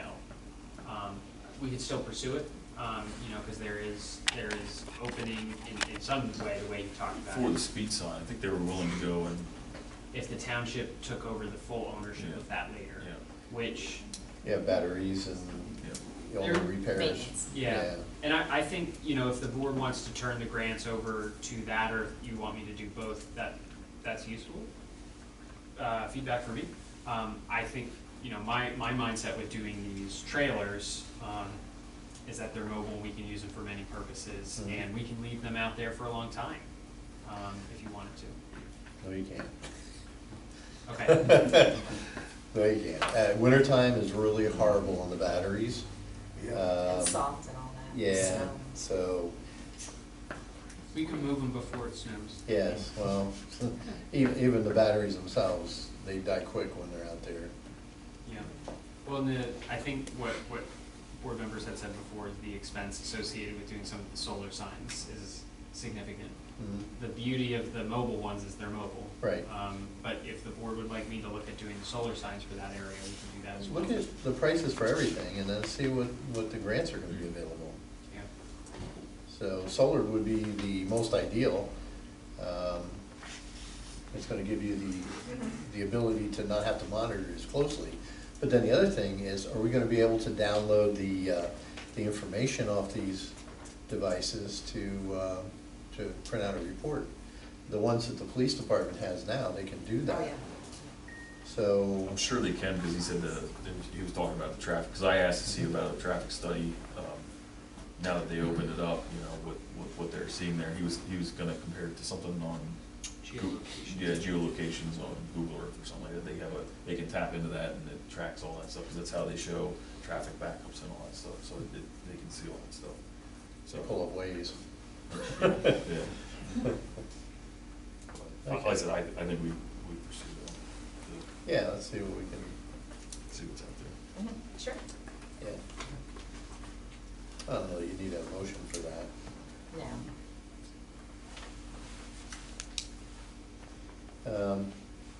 222 road work, 2022. Well, there was, No, there's the that's request that is for it. approval of the pursuit. Yeah, no, that was it. Oh, yeah, no. Count the last item here. Yeah, okay, so, Pursue grant funds for Main Street and Park Road intersection improvements. yeah, So this morning, I received an email from PennDOT in the engineering department, where they are looking to get us whether we would be willing to participate in vulnerable road user control methods, grant money, basically, at Main Street and Park Road intersection. This is a project that's specifically earmarked out of ARP funds for the state. The state is using them for this purpose of trying to protect pedestrians and bicyclists especially. And they've marked Park Road and Main Street as high on their priority list and wanted to know by next week. I know. I have the email copy, so if anybody would like to look at it, they can. I just think it's funny, PennDOT drags their feet on everything else. That's They exactly would've what I never- told So this project, if we would get the grant money, would be paid entirely by these funds. Sure, I'd be in favor of letting them, yeah, me fund it too. completely. I don't have a problem with them funding it completely either, but what are they talking about doing? What's the improvement? My guess is crosswalks, and the other thing that they wrote here, I'll read it. You said directly. bicyclists and sidewalks. Yep. They're probably gonna put bicycle lanes. VRU is basically defined as a non-motorized, such as pedestrians and bicyclists. The rule requires any state which VRUs account for 15% or more of total annual fatalities to obligate at least 15% of its annual highway safety improvement program appropriation to address VRU safety. In 2021, Pennsylvania VRU fatalities account for 16.7, blah, blah, blah. The department has identified pedestrian countdown signals as a low-cost improvement countermeasure and has developed an implementation program to prioritize intersections where only pedestrian countdown signal upgrades are necessary. As part of the pedestrian countdown signal implementation program, the department has identified intersections within your municipality that are prioritized for VRU funds shown below. We are contacting you to confirm your interest in participating in this program, which requires no municipal funds. The department has identified the reference intersection as candidate locations for year one implementation. Please review the candidate locations within your municipality and reply whether your municipality is interested in participating in the program. We request an expedited review and reply to meet the fall 2020 obligation of the VRU funds deadline. Please email your response before September 16, 2022, indicating your willingness to participate. And there's some other stuff here. So they're gonna use countdown signals at that location. And that's what my point, I don't care if they're willing to pay, that's great, if they're gonna pay to put this in there, but did they have a guy actually look at the intersection? Or are they just going this intersection? Because first of all, there's no sidewalks there. There really isn't any pedestrian crossing there that I've ever seen in my entire life. Did you ever look at the entrance there for a wheelchair ramp that goes into the stone sign? That's what, that's Yeah. my point. So my point is that if, are we, Yeah, countdown. are we crash. shoehorned into this, it sounds like we are, to that intersection location. Whereas we might have other locations on Park Road, you know, like maybe at Golden and Park. Well, here's the thing that they probably looked at. They looked at the pedestrian accident rates, which any type of injury is going to be a reportable accident. And I know there have been several there. So they're probably looking at those to give a jump on people to at least try to get across and give them the okay to get across. And that's what they've done in other communities. So I'm expecting to see that that's what they're probably going to do here. As for any other improvements, it doesn't sound like they're looking at improvements, other than the countdown device and signalization. My instinct will be is that we have to sign on a dotted line at some point, and if the board doesn't want to move forward with that, we don't have to. But we lose the opportunity, I think, to be prioritized if we don't respond. And I don't think it's a bad idea. I mean, if we're gonna be able to maybe lower our pedestrian accident rate, I think it behooves us to look at it. And even after we look at it, if it's gonna benefit somebody crossing the intersection, then I think we really need to. Yeah, so I'll move that we pursue grant funds for the Main Street and Park Road intersection improvements per PennDOT amended criteria. I'll second it. All in agreement? Aye.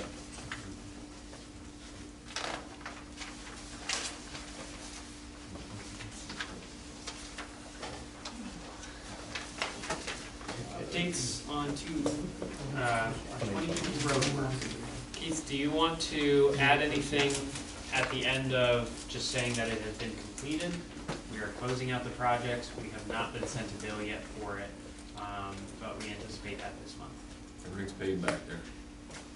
Everything's paved back there. Everything is finished. The only thing we would need to do yet is to paint the lines.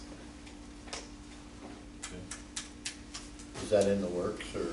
I have a price for you guys if you'd like to. I called two different companies, First Traffic and A1 Traffic Services. First Traffic did not submit a bid because they are just too busy and they could not fit us in before the end of the year to what they would lose the time to paint. So the only one I got was A1 Traffic Services, and it came to $72.50.25 to paint all your whites and all your yellows back there of the roads that you will and shed.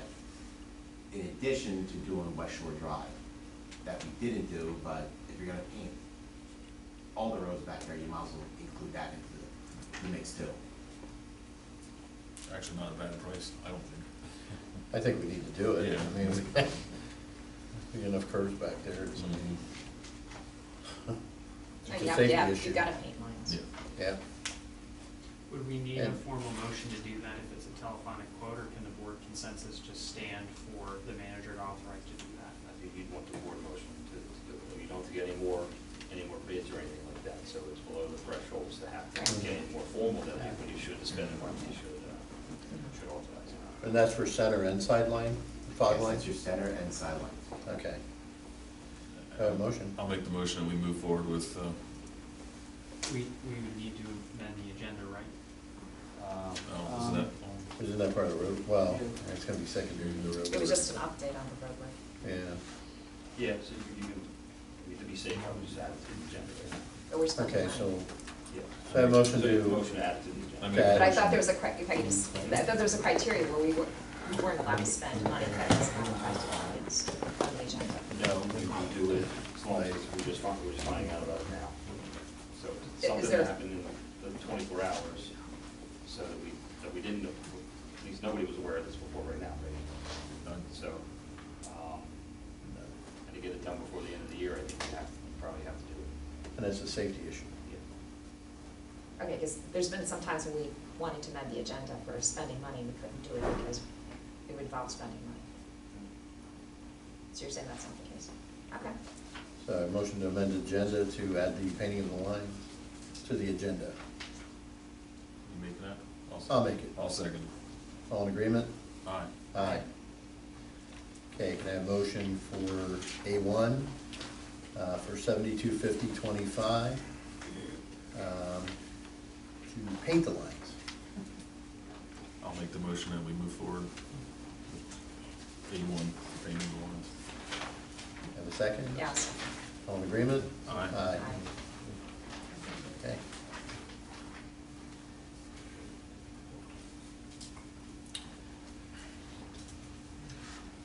The next one is vandalism. Yes. So, as most of the members of the community know, and I'll just kind of reiterate as the board is aware, we've had issues with vandalism at community parks, bathrooms especially. It has been vandalized to the point that there has been property damage, and the bigger issue is the amount of time it takes for the road crew to remediate those facilities. With that being said, we did have a meeting today with Redner's about specifically posting cameras, I think starting on Saturday and then successive Saturdays for them to complete it. Is that fair? It won't be this Saturday, It won't be this Saturday. but I think you're correct in saying the next Saturday is it, correct? Yeah. We, maybe, if I say anything that is incorrect, chief, let me know. But there was a police call this weekend, and we have not had issues either since then or since the last time the bathroom was vandalized. With that said, we have longstanding vandalism issues that I don't think are gonna be solved overnight. But truthfully, at this point, I don't think that there's an urgency to need to close the bathrooms. But if the board would like to do it just for safety, that would certainly be within the prerogative to do so.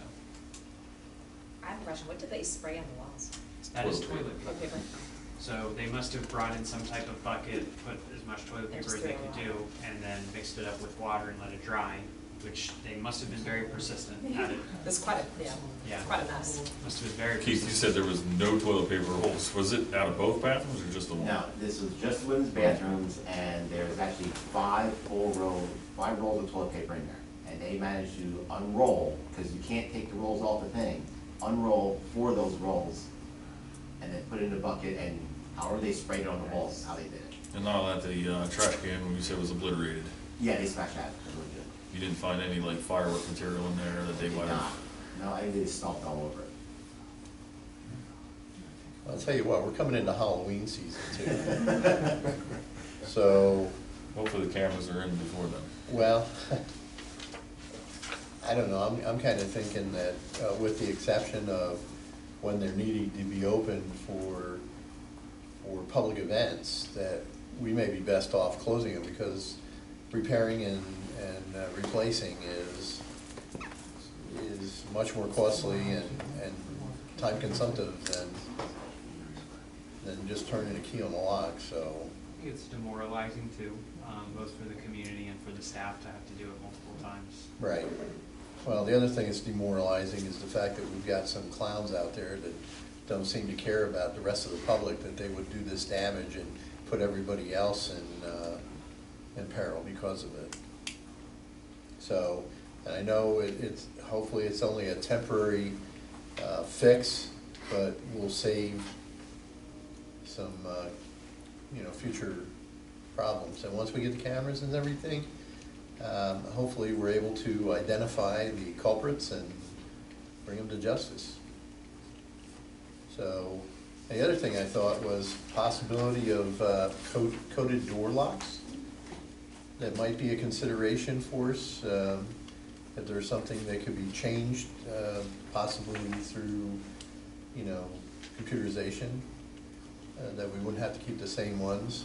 You could change them frequently, and I mean, that might be something to at least look at for the future. Not saying that I'm suggesting it as a purchase right now, but it might be something as part of our security program that we look forward to in the future. I don't know about code, but you could do probably mag locks and put them on Mhm. on So if you have something that, like somebody renting the park, the bathroom goes with that. I mean, it almost has to. probably, So, I'll be talking to them about fleet baseball. well, Well, it's yeah, gonna be rented through, what, October, I would imagine, Right. We have right? So we practices have and people stuff, and we're- using, well, Yeah, yeah, we have all so kinds of we- people using it. yeah, so they've it got, must be- they've got to have access to it. But after they're done using it, I think that they need to be locked so that we don't have this vandalism. So, sorry for the inconvenience, but, it's something we've got to do temporarily until we get it resolved. You guys in agreement with that? With what specific? Locking them unless they're needed open for rental. Well, you've got baseball and you've got weekend rentals and everything, so. Right. I think overnight, definitely. Well, they do get locked. They do get locked overnight, it's just, I don't know, I don't know, is the schedule the same? I don't know if he's coming at a certain time, like we're, when it's dark, we're out. Nobody's supposed to be there anyway, but that's, For the most part, the schedule is the same. This variation of 50 minutes, half hour. But if nobody's renting the facilities, I don't know that we want to just leave them open like we have it for, for vandalism. we pretty much have it locked down Monday to Okay. Friday for practices and stuff. Well, somebody's using it, but then you see it. Yeah, And yeah. you're no, gonna right. know when it happens. The kids, yeah, they'll ask first before they run up anyway, so. Yeah, So then somebody lock it after the practice is over? Well, that's what I'm saying, I'll have to communicate with him about getting a key for that, so we can, Yeah, because I would think you'd want to know Yeah. for the kids. yeah, and then lock it afterwards. Yeah. I think that's reasonable. yeah. I mean, we go in and out, we have a key in Cleo Baseball has stuff in at the garages there. So we unlock that, there's a key box there. And we did have somebody try to, we actually had to replace the key box, they smashed it the other year, trying to get in, but, Plus, we're getting darker now. yeah, that's, yeah. Not that we want it. Unfortunately, we can't keep the sun up. It's But I mean, things that we've noticed throughout the season, were like the one time somebody threw smoke bombs in there, I mean, that easy could have caught on fire, and we had other issues there too. Yeah. And the graffiti's been an issue. Well, kids on the roof. Yeah, have been an issue. kids climb on the roof, yep. Somebody falls off. Yep. Liability issues there. Okay, so that's where we're at with that. So hopefully we'll be up and running with everything in the next month or so. So we will begin to lock the bathrooms before and then after rentals, and we'll ask the rentees to do it, and we'll do periodic checks as well. Okay. Let's see here. Set meeting dates for the fiscal year 2023 budget presentation. Is this evening? We're proposing a budget workshop, a special day to go through the budget as a workshop. That's my understanding that was the past practice. Yeah, I can that's do a it good if the board idea. wants it at a Yeah. supervisor meeting, but, I would No, it's suggest too not. long. It takes To too have a much separate time. meeting. Might be too long for you. I That was don't know how long you want to stay. How long do I want to stay, or how long will I stay? I think we need a special night for that. A date in mind.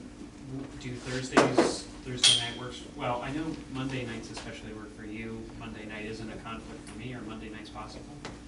Monday nights are possible for me. No, No, Not in- it's Mondays. Monday's not going to be pretty good. and we could start earlier on Mondays, Monday, yeah, Mondays are good. So, Or Tuesday. Except for the Northern Berks Police Commission. except for, yeah. um,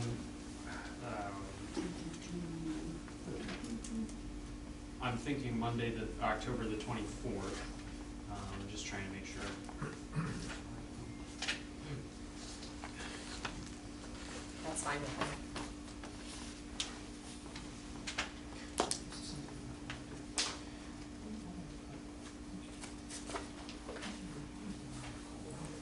Just trying to pull up, there's the Burke's website. It's always the second Monday before the first, so that's not. Oh, okay. It is a religious holiday. I'm not sure that that's going to create a conflict for members of the board on the Islamic calendar. I don't know, you want to take a vote on it? I think that might not be a good idea to take a vote on that. Well, then I don't think we have to talk about it any further, do we? Well, October right. 24th, does it It's work fine. for everybody? It's fine. Works for me. Works for me. All right, 7 o'clock. 7. At 7 PM. Yes. well, didn't you guys just suggest we can start earlier? He said that. That's what I said. Okay. We can, it don't matter. I prefer to start at 7. We'll wrap by 9:30, 10 o'clock. We'll be coming back another night.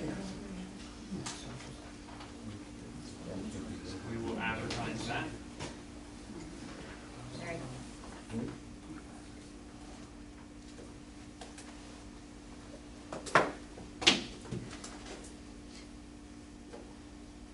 Right, I'm going to try and talk as little as possible. Well, that's unlikely.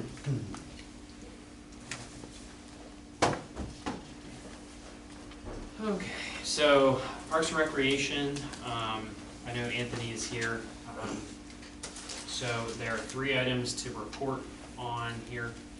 First, the Parks and Rec Board approved and is recommending to the Board of Supervisors, I believe that they approved completely the bowl plan for Fleetwood softball. I'm trying to think of the word, revitalization. There's bullpens there now, warm-up mounds, and they're just gonna fix them up and Yeah, restore them, basically. the work would not require any type of Correct, they're permits. doing everything on their own. Well, not necessarily because they're not doing it on their own. No, right, The it's- work doesn't it's- arise to anything new that needs Correct, permits for. correct. The pickleball court project was favorably discussed, and they will be discussing at the September meeting a formal budget recommendation to the board that will be integrated into that budget presentation on the 24th. Reported that the Parks and Recreation Board discussed the installation of an electronic sign at the Township's corner property at 324 Main Street, and they recommended that an electronic sign be installed and awaits guidance from the Board of Supervisors on next steps about how they might go about doing that or what that might entail in terms of what you would like that to look at past this recommendation. They are also requesting, and it is listed further in the agenda here, I guess I didn't need to duplicate that as I look at it now, but it made sense in my mind when I was writing this. For the approval of a memorial bench for the Balthazar family for a relative who passed away, and it would be an installation of a bench with her name engraved on it. And I think the Parks and Rec Board felt because of the circumstances and their willingness to cooperate with Public Works to make sure that it's put in a reasonable location, that it should be approved by the Board of Supervisors. So the family would pay for the. There's no cost to the township. They are here tonight. I They're met them. right there in front I of met us. them at the Parks and Rec meeting. I did review it with insurance, there's no issues on our side, so. Do you guys have the picture? Yes. Incidentally, I did do a PA1 on Monday. We haven't obviously done any digging or anything, I want to wait till after. Sure. We went out and painted in the grass and on the street with the contractor that I told you may have Yep. to do a little digging for the footer. Yep. Yeah, let me pull up the picture. I think he has one. He has, yep, so that's what they're looking at. Ooh, that's nice. So where exactly would it be placed at the dock? Can you speak to that quickly? Let me just show you this. Is this the That's the location? PA1 at the end, like at Okay. the end of the parking lot. The parking lot goes to a square in between the two. Yes. Are you okay if I pass this around? Sure, absolutely. I missed that, so where was it gonna be placed? Right on the edge of the parking lot, right behind the parking lot. Oh, I see, okay. It's a very nice looking bench.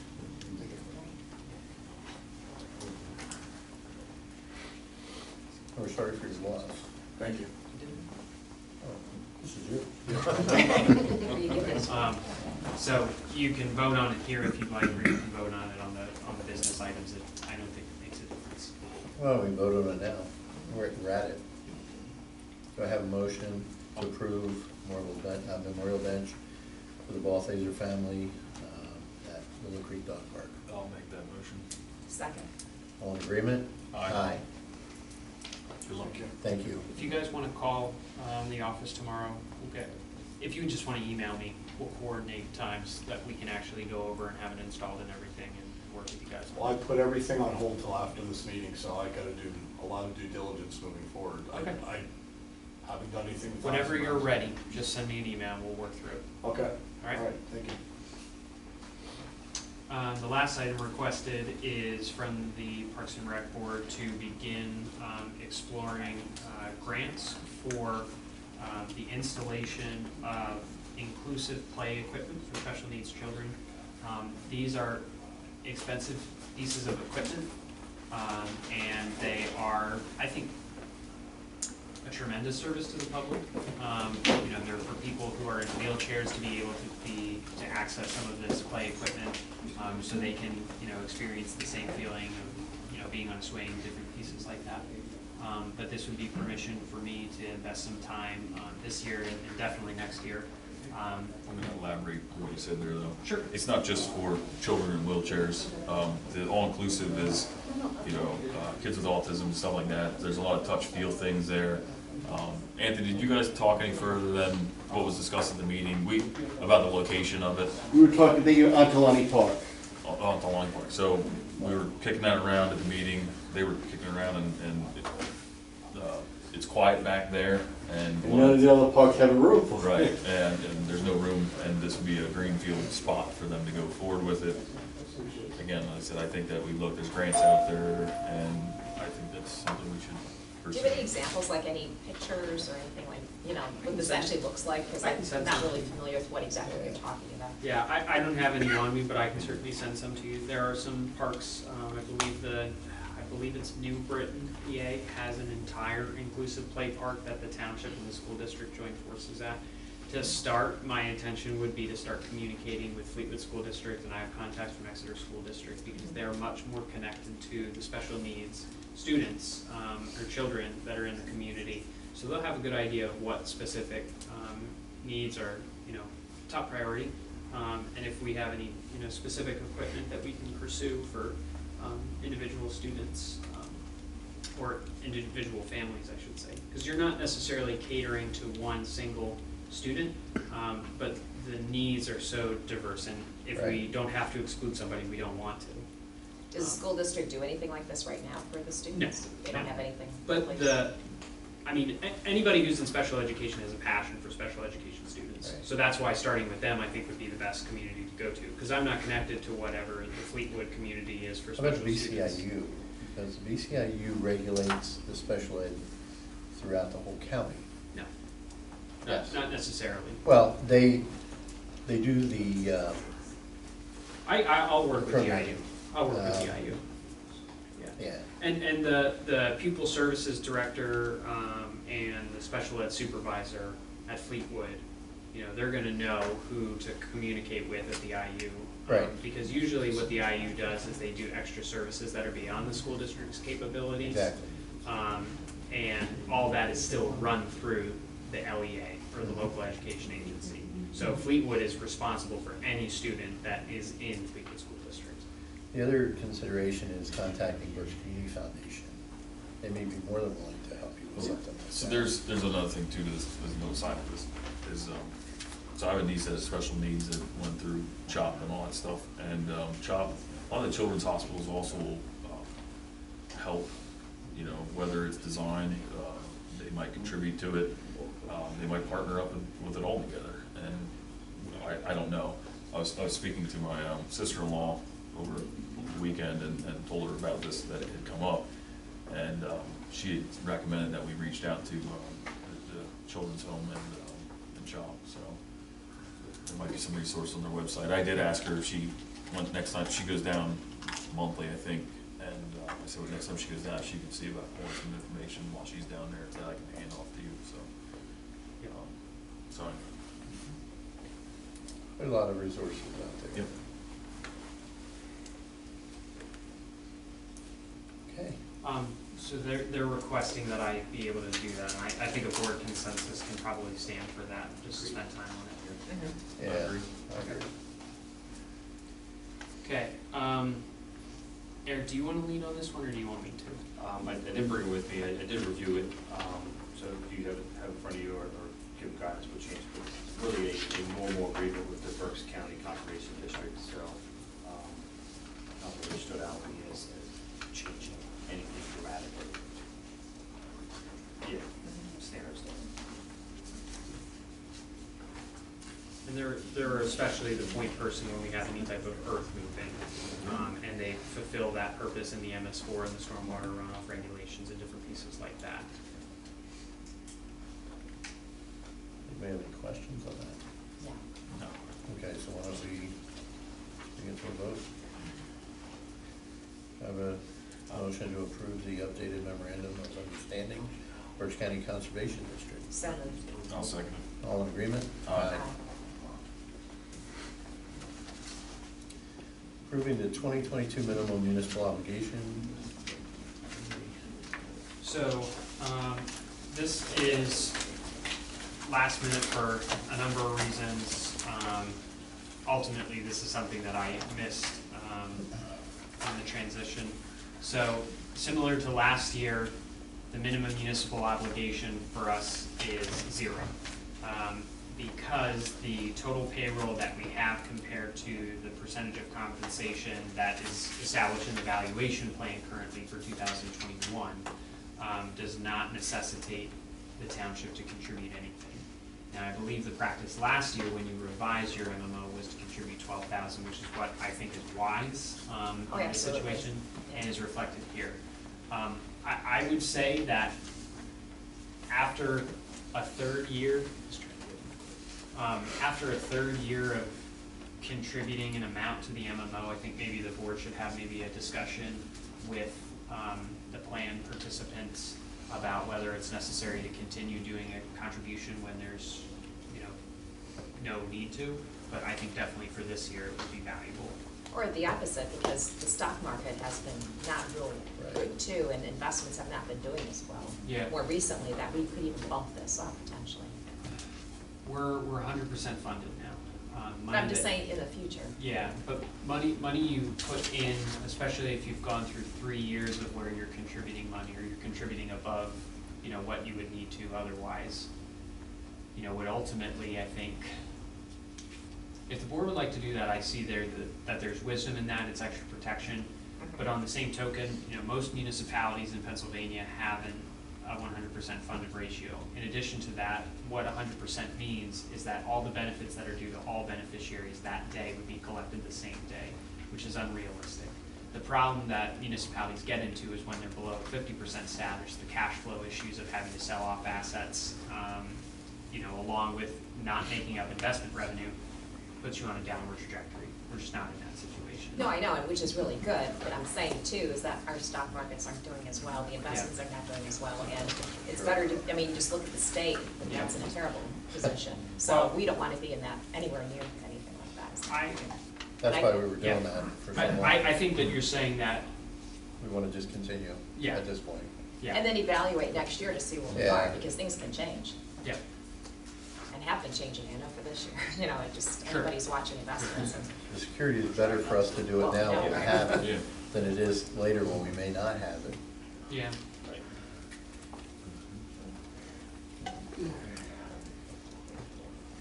So that'd Okay. be resolution 18-2022. all right, I'll move that we adopt resolution 18-2022, be it resolved and hereby resolved by the Board of Supervisors of the Township, Maidencreek Township, Pennsylvania. The Board of Supervisors does hereby adopt the minimum municipal obligation for the Maidencreek Township non-uniform pension contract number 801266 in the amount of $12,000 for the year 2023. Have a second? I'll second the motion. All in agreement? Aye.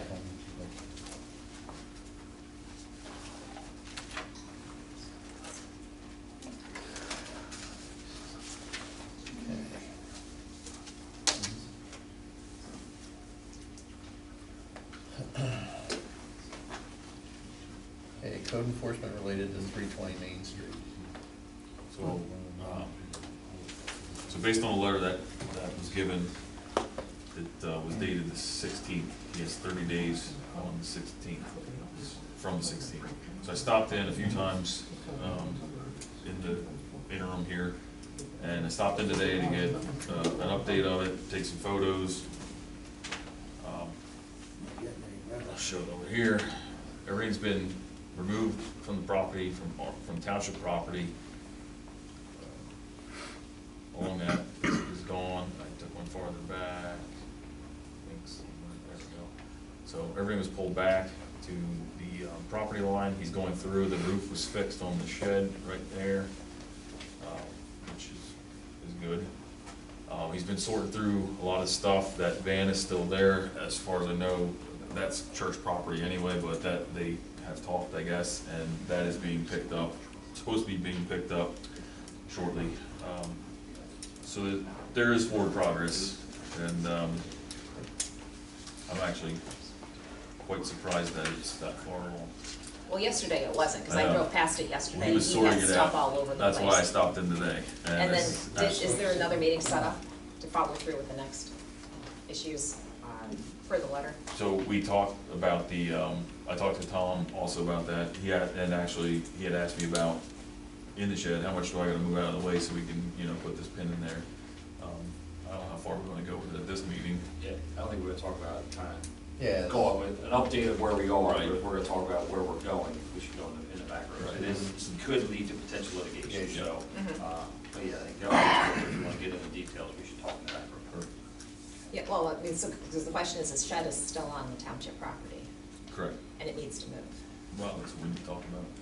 Yeah, because, I mean, the township has enforced property issues like that with other property owners, where on Spirit Court, for example, a couple of years ago, somebody had a shed on township property, and the township made them move it. So that's the same sort of I thing. think it's gonna go down a different road, but I think we need to talk about it actually. Well, I don't think he should be any different. I mean, this is township property, and, I think it's an how we do executive session. what we do with one discussion. person, it should be the same as other people. It's a legal issue.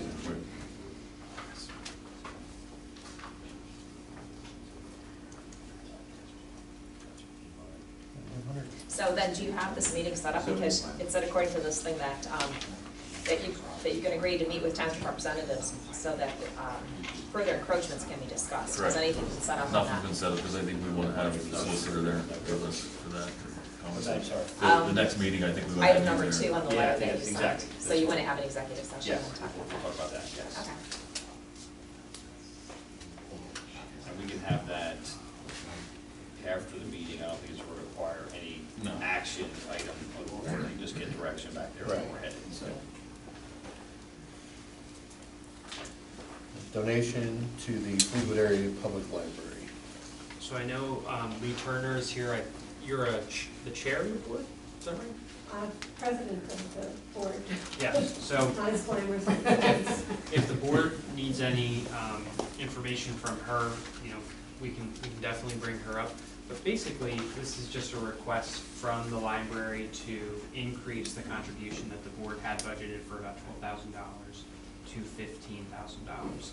And the purpose for that is because of the expenses that have been associated with library and the increase of services that they're getting for interest in some of the new programs that they're doing in the revamped library in Fleetwood. It serves Maidencreek Township residents, and they're asking that with that increased service, that we would increase our contribution along those lines. I think that the budget can handle it if the board would like. This is for 2023? This would be for 2022. Because we do have a budget amount, wasn't that paid out? No, that was because they wanted to look at doing an increase, and I advised them that it would be easier to do it at the same time. So how much do we budget in 2022 for library? 12,000. 12, okay. So they haven't received the 12, and so they're wanting 15. Correct. I see. Yeah. So that the check is written on QuickBooks right now to print based on what the board decides this evening. And part of that is my history at Brecknock and what I've seen in other municipalities is before those contribution checks go out, the board reaffirms what they budgeted prior. So that's why I did not automatically go forward and do it, and that's why they wanted to try and have the conversation this evening about increasing that contribution because their needs have increased, especially after this year with inflation pieces and different things along those lines.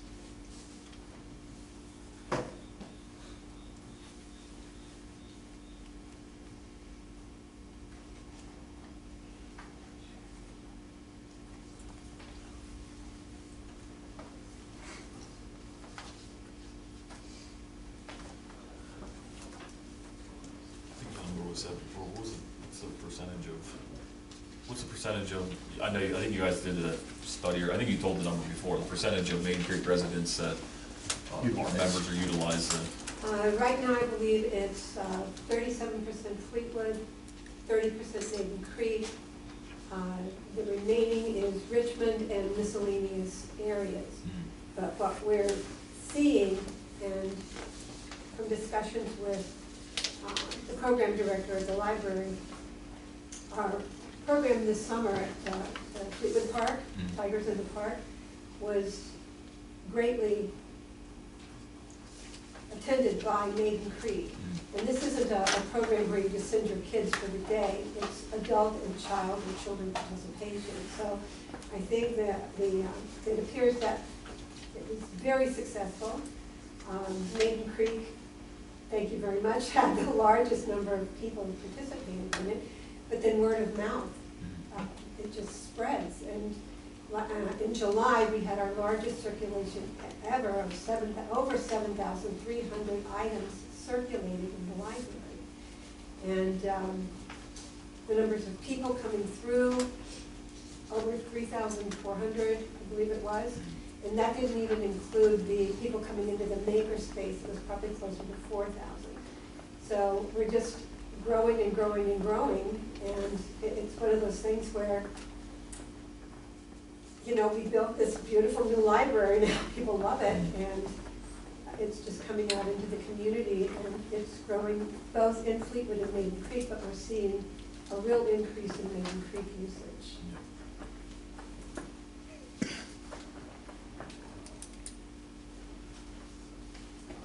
You made 12,000 slated for it already. That's what's in our budget.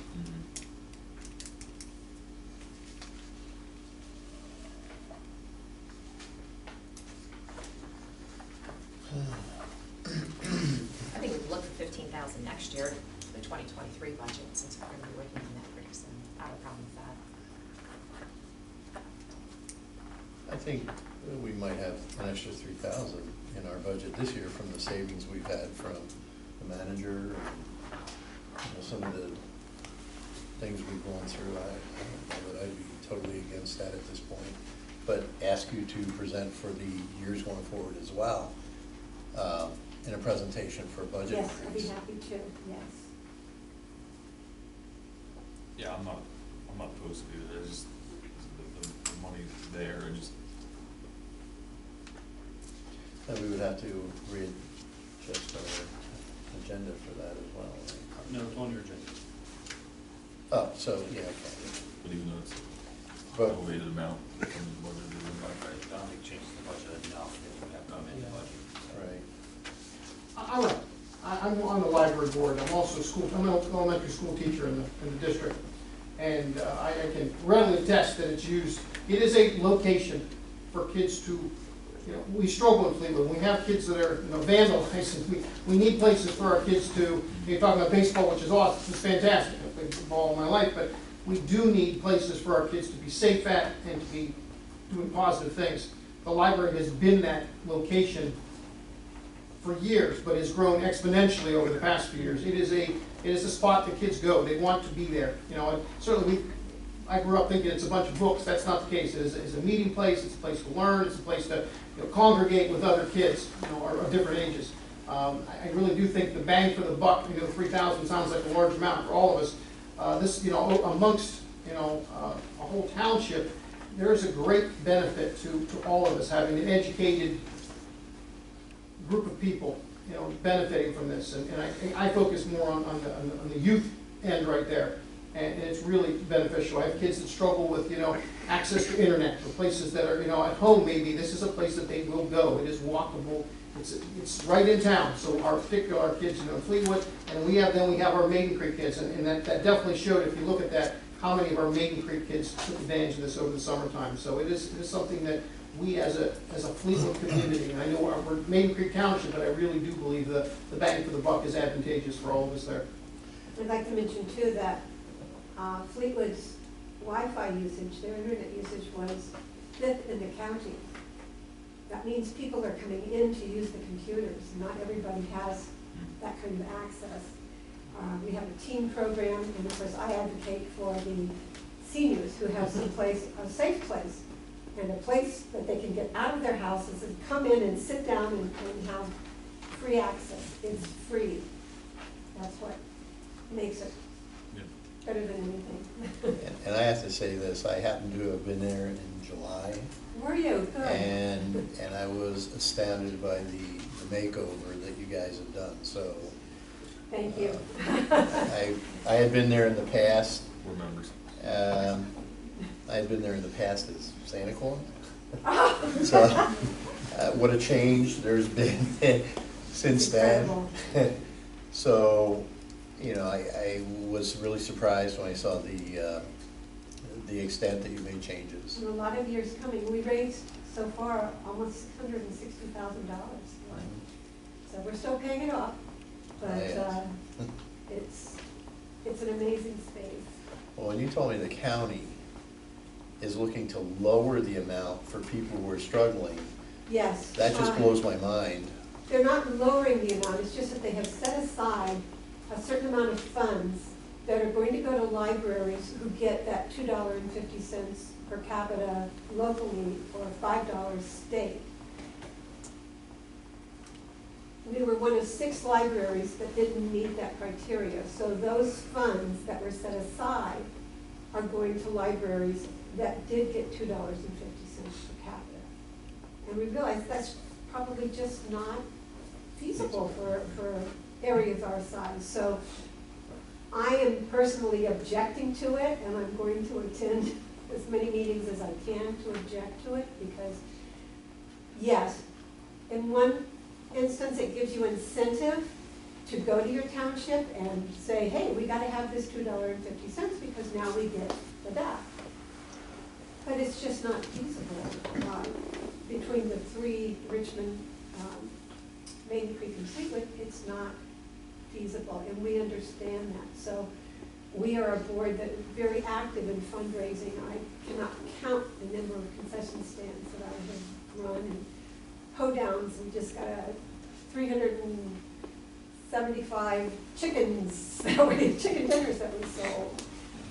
We're very active in our fundraising so that we can present the kind of programs that we're doing, and we can have the circulation that we have. Thank you.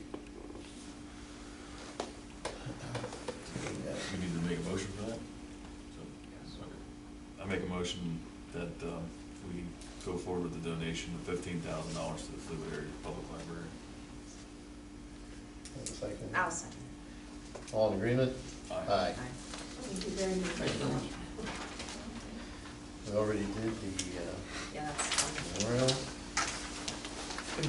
Third page. We We're on the downhill slope. Keep going. We're gonna take these again. Oh, yeah, that's true. Okay. Discussion and approval of labor council engagement with hourly determined based on firm, authorizing the township manager to sign an engagement letter.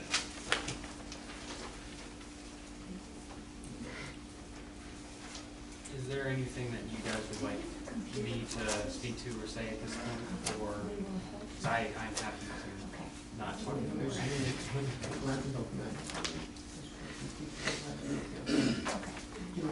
Discussion? I did my due diligence, so. So who are you in favor of? I'm in favor of Chris going forward with. I kind of am too. The price is right, or the best. It's better than the other two anyway. And we already know him, he's familiar with the area. And you guys don't have a labor attorney in your? We do, but where this came up is that we're gonna have some union negotiations next year. Typically would recommend getting separate counsel for that anyway, because we work with the union employees. Right. We work with you, we don't wanna be their enemies through that process. That's true. So, there are some labor issues that are coming up right now as well, so, let's get them in, get you familiar with them, and have them extend right into next year when you do labor, the union negotiations. And then our labor council will work closely with them through that whole process. Okay. So, yes, it's kind of twofold, two Yeah. versus one right now, is kind of get them used to what's going on with the union right now, or him or her, whoever's gonna be. Bryce Gerber's already with Northern Bird, so we're familiar with him, he's familiar with us. I kind of trust him and think he's. I was fine with any one of the three. I think Yeah. last month when it came up, I think we had 2 for one for somebody, we had Yeah. some discussion, we tabled it, so they Yeah. can do due diligence. So, yeah, I was fine with any, our office could work closely with any Anybody, one of right. those three. I'm not saying the other two are bad, No. I'm just saying, I agree. you know, where are you at? I like Deckard Siemens, they have a really good reputation, and that I was basing that. Then I've seen them, heard them speak at a Conference. PSAT conference. Yeah, so have I. They were really, really good, so that was what I was, So I guess we're almost gonna need to take it to a vote, right? So, I don't know. I'll make the motion for Chris. I feel confident in him. I've dealt with him in trainings in the past through the police department. I feel comfortable with him, knowledgeable. Could you just make the motion to be for Sienna Law as presented? Yes. So I'll make the motion for Sienna Law to be hired as labor counsel, engaged with hourly term based on the firm, as we have by the quote. Yeah, And that was $2.65 per hour. $2.65 per hour. And I author, well, the township manager to sign an engagement letter. Do I have a second? I'll second it. All in agreement? Aye. Aye? I, Okay.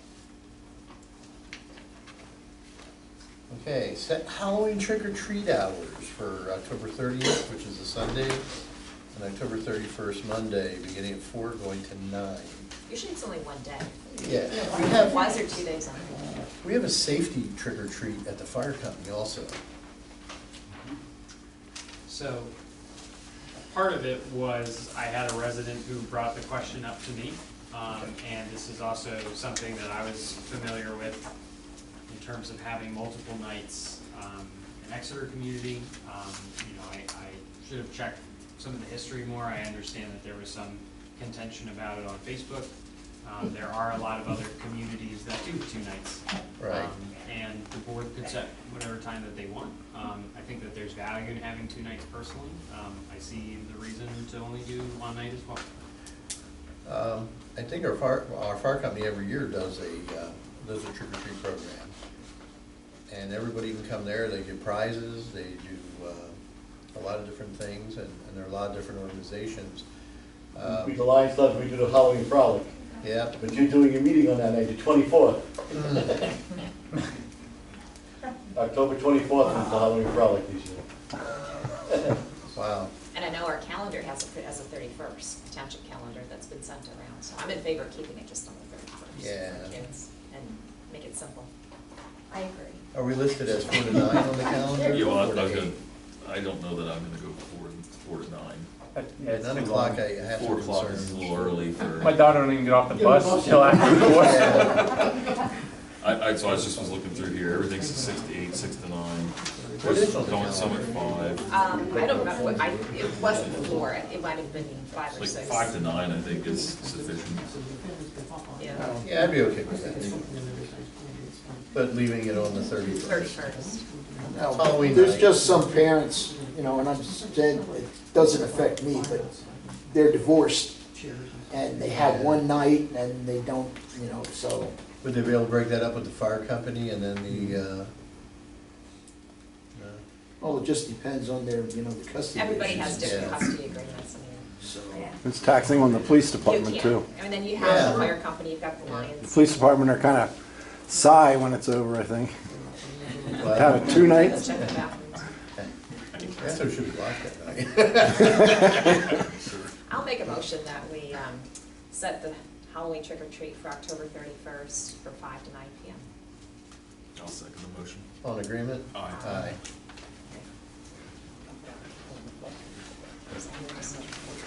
You know, they just all come over to Fleetwood. Yeah. Or come Just from saying.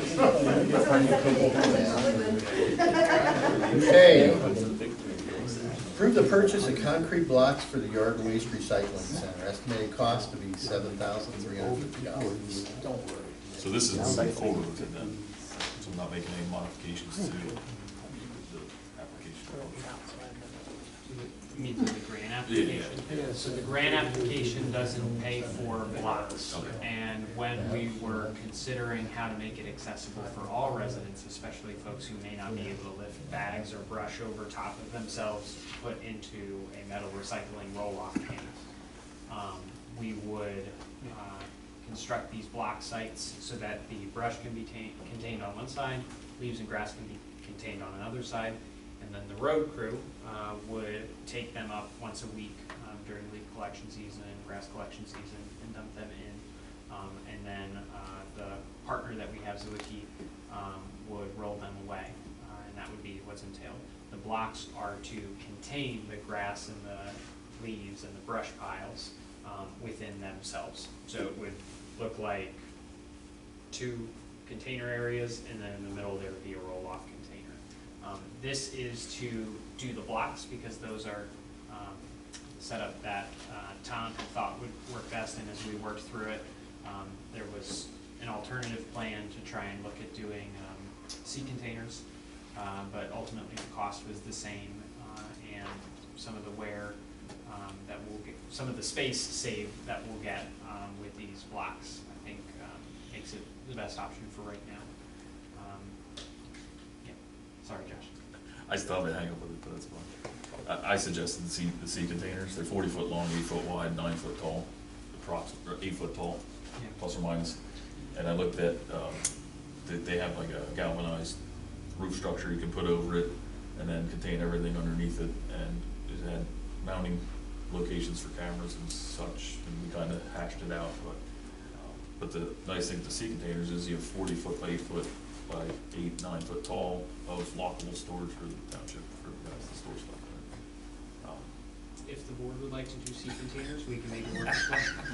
Well, I guess my question is, what are we, so I know we talked, you were looking at the fencing going around it also.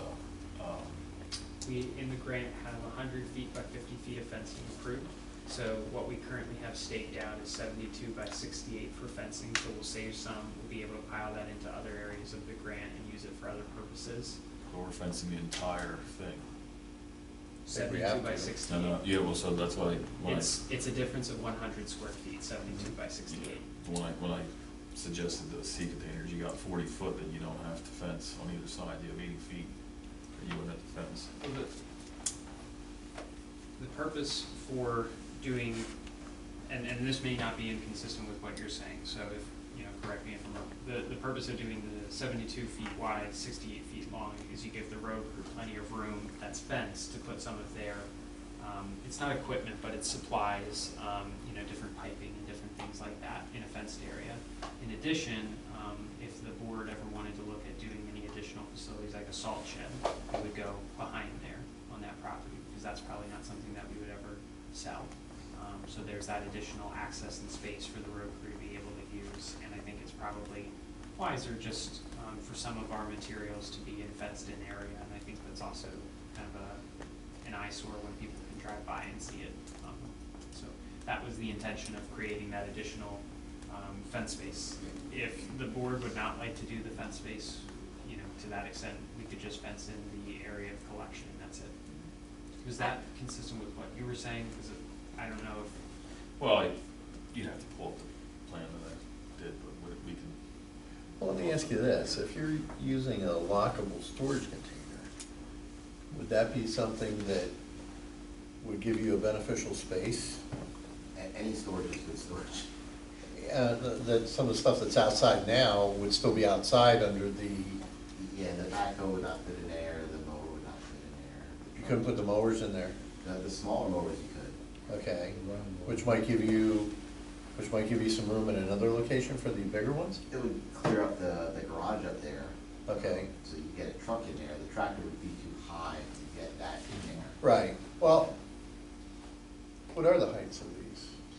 Well, the sea containers, you get different heights. Right. Like they're, like the tall is 9'6", I think, is the tall. That's what I spec out. That's what you The height spec out. would be a Yeah, 9'6". the high stacker's 9'6" tall.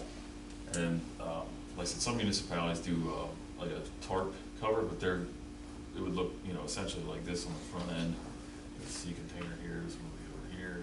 And the way I'd laid it out would be into a third one, like this. So it would be oriented this way, that there would be dividers here, so they could dump their bin in here, the Zwicky could put their bin, you could put, you know, brush in here, grass in over here, and then the idea of having this, which we would have to pay for this other container out of our pocket, but you could put our salt storage in there. Right now, our salt storage holds how many tons?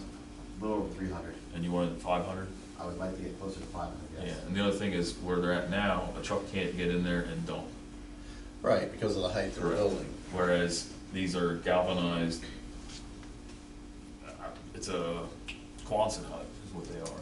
Okay. That you weld a strip on top of these containers, and then they fasten these Quonset hut pieces onto it and erect the steel. But part of the reason was my thought was we could fence this back portion off, and then come off of this portion, let's get sketched up with this, would be the existing garage over here that's staying. And then what he was saying about fencing in an area, so you have, I don't know what the distance is anymore measured out, but let's say it's 30 feet, because these are 8, so 60 feet there, you'd have some there, and then you'd have to run a line down this edge of the property to the field. And then from the garage over here, we would run this down to the other existing garage that they use currently. But, like I said, that provided storage for the guys to put equipment in, and it's lockable, secured storage, plus it's fenced in. That method will exceed the fencing that we have paid for by the grant. Correct, right, so that's something, we have to be careful, and it's not fenced now, so it's not something we need to fence immediately. So, but that's where my thought was on it. The only reason, because how high are we going with the blocks now? So, you're doing 4 foot, and then we gotta put a fence on the outside of it at 6 foot, whereas this is two-folded, it's dividing it, and it's essentially acting as a fence. To me, if they're equal cost, you're gaining storage here, and storage is valuable, but that's my opinion. I agree with that. I like to see something laid out more, I mean, you're drawing on the back of that, but, you know. Oh, I did. I don't need all of that, but something that's more to scale that, you know, Yeah, actually show us that what you're is that talking about, available? because right now, you know, this is. I can go grab it now. You know, I thought that we had moved to the block concept because this was the simplest way to get it done, you know, that we know how to right now. But I can go grab that if you would like. Yeah, I'd kind of like to see that, because if we're gonna gain more storage, then we might be better off, especially if we can put more salt in there. Well, it depends what the That would be- layout is, because you gotta know what, you get to trade off of one thing versus Mhm. something else. And until you see it laid out, you can't really see what exactly this is versus the other options. I mean, you know, you got a description there, but that, for the rest of us who aren't as familiar with it, we don't have the level of information. Yeah, because I don't even know what the other one is, the one that he's.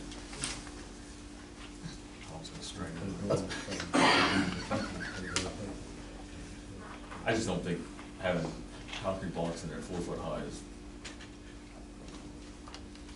if you're gonna do the concrete blocks, then go 6 foot high and then tie your fence on onto it. You know, for the extra cost you're gonna have there, you can eliminate 40-foot fence on the new side.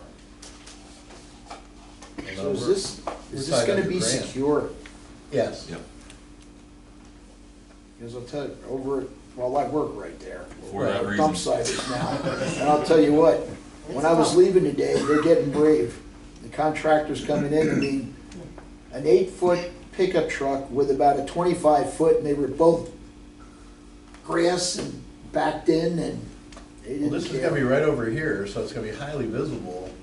Well, That's why I'm and kinda. the other cameras thing- there too, right? The other thing with the cameras that we're looking at putting in, there's nothing out there to mount anything to, so it's gonna be mounted to our building here, and that's we're gonna put a long-range camera in. So the other thought is if it has structure over it, it's twofold, it keeps the material dry, so you're not messing with Yeah. wet, nasty grass, I mean, some of it's gonna get wet and stuff, Well, that's when it whatever. stinks like that. But that's what adds all the weight to everything, so you're gonna eliminate a Also lot adds of a that. fire load. Yep, Well, as long as it can read license plates, Well, it's the biggest. and that's, like I said, I think having a roof over it, we can light it with, low lighting in there, and we can put the cameras and mount them right into the steel. Yeah, because also the other favorite time is when I pull into the plant at 5:30 in the morning, there's trucks in there dumping. They wait till the, I mean, the one time I went in there was tree stumps in there, I couldn't Oh, even yeah. get around it. Just- and then there's somebody regularly every week that dumps their trash in there. That's what we got. Trash and furniture and, Somebody disposed their entire Christmas collection during the time I was there. and it's always right at the gate where I gotta get out to put the code in. It's always right. Wow, So, they- well. I think we gotta keep in mind also that we can't, we gotta watch that we don't go outside too far of the And then parameter. when you do say something, they say, oh, well, Corky said we can do it. Are you gonna be painting those That's sequins? what, right, that's what, who knows what you get from they come out of Philadelphia, but then you just go and spray them and. Yeah, just so not all different colors and look like. Yep. No, that's what I figured, like a 100 green Yeah. disappears. Yeah. Orange and blue and. Orange, blue, red, green. Yeah, it was definitely printed on one. Yeah. Yeah. I think the main thing that needs to just be okayed one way or the other.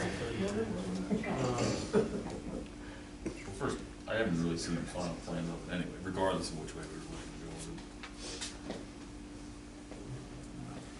to go. Well, Do we have a goal date here,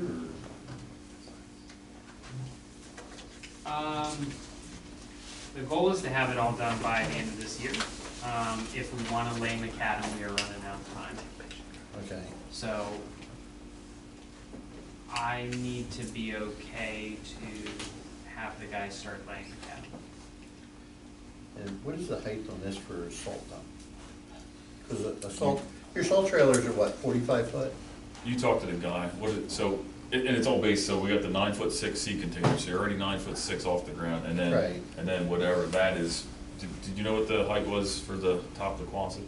I do not have that. But Yeah, I don't have that, I don't remember the elevation of it. I would envision the one for the salt container would be a little bit higher than the one for the drop-off site. Yeah. Just to get a dump trailer or a triaxle to be able to dump. Right. The triaxle, I don't see having an issue dumping, Oh, but no, to get triaxle's to like get a 4 or 5 semi, feet. to get a semi in there dumping, you're not gonna get it fully standing up, but. But you're gonna get it sliding further back too. This is what it's set, he doesn't have a primitive, but. So that's what it would look like, the sea containers. Looks like a combo. You guys want it? You come down. Nah, I already have that. Yeah. I don't need to add anything to my. I'm having pizza. So you have grass, this would be, so it would be. Pizza is a That's vegetable under FDA regulations for school lunches. I think tomatoes are the fruit. Yeah. I'm getting my fruit and vegetables, yeah. Anyway, combo. And how's that different from what's been proposed? So they're proposing taking Get that those, thing they're from like the concrete levels, NCIS. that's the best way to describe them. They stack them, well, if you go to Burke Soil, they have them all over the place, that's how Sent they you the make their other night. dividers That for was their just for this vineyards, their meeting. sand and all that stuff. They're 2 foot by 2 foot by 6 foot blocks. Just move with a loader and you can stack them up like Legos. We're only talking about going 2 rows high, so it's gonna be 4 foot tall. And my concern is that we want to move forward with this money that we have set aside for plans, and then to change this That's a with famous. all these other one things that right our now, and not, production we've got, I know we've got the drawing and everything in front, but it's not quite the same. I don't want to hold up a hunter and his workers just got planned? We just, we can decide the specific storage method for October and have, the plans, you know, up here and get you guys copies of them. You know, Tom will work on, doing a drawing, for that, and we can use Josh's CAD, concept art. Art is not the right word, concept. The main thing that I need to do is have the CAD laid, because we are running out of time in the year to have Well, I that think done. regardless, we know what pad size we need, right? Well, 46 by 46 was what we were working with previously, and I think that that would accommodate the sea containers as well. Yeah, yeah. Yeah, so if the board doesn't have any objection, we'll start it now. I But know that's just for the pad. the 46 by 46. What the asphalt, like, what is the bid, or what does the grant cover? Because we gotta get in off the entrance Yeah. from there down to there. It's the extension of the driveway and the pad, but we saved money when we condensed the pad from, Keith, do you remember what the number, it was a big number. I think it was 40 feet by 60 feet. The original pad, yeah, it was like 50 by 100. Yeah, it was 50 by 100. It was Okay. huge. Yeah, so we're cutting in half, but the paving, because you're gonna want kind of an area that they can pull up, because there's gonna be a gate there. And then coming in off that driveway up there, there's a significant drop off coming in there. I know Yeah. we can go, I know Well, we can get in and out, but And Keith and I have talked about that already, and I talked about that with Tom as well, that we would work to grade that. But we need to get moving on laying the macadam in order to be able to move forward now. that entrance would probably have to get shifted though. Slid up towards online more, because you got that pole right there. You know, I think this discussion, we need to have things laid out. I mean, Yeah, you're it's- going back and forth here, and we can't begin to decide any of this, because I don't have it in front of me. You're more familiar with the exact details than I am. I haven't looked at this. I don't know what you've looked at, Dave. I haven't. And I don't think it's fair to make a decision based on all these conjectures and possibilities of this and some other things. And it's getting to be 9:40, and we still have executive session tonight. So I want to move forward with what you need to get the macadam done, and we can look at some of these other things at the next meeting. So I'd like to lay a 46 by 40 macadam.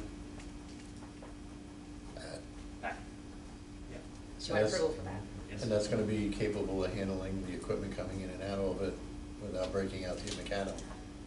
Without breaking the macadam, that is on the foundation of the, like the drop-off sites, you're saying? Well, I'm just worried moving the devices in and out that are gonna hold the bins. Yeah. You know, we're gonna have a thick enough base, and, you know, that we're gonna be able to hold the weight and everything else depending on what's in there. Yeah, Okay. to my understanding, yes.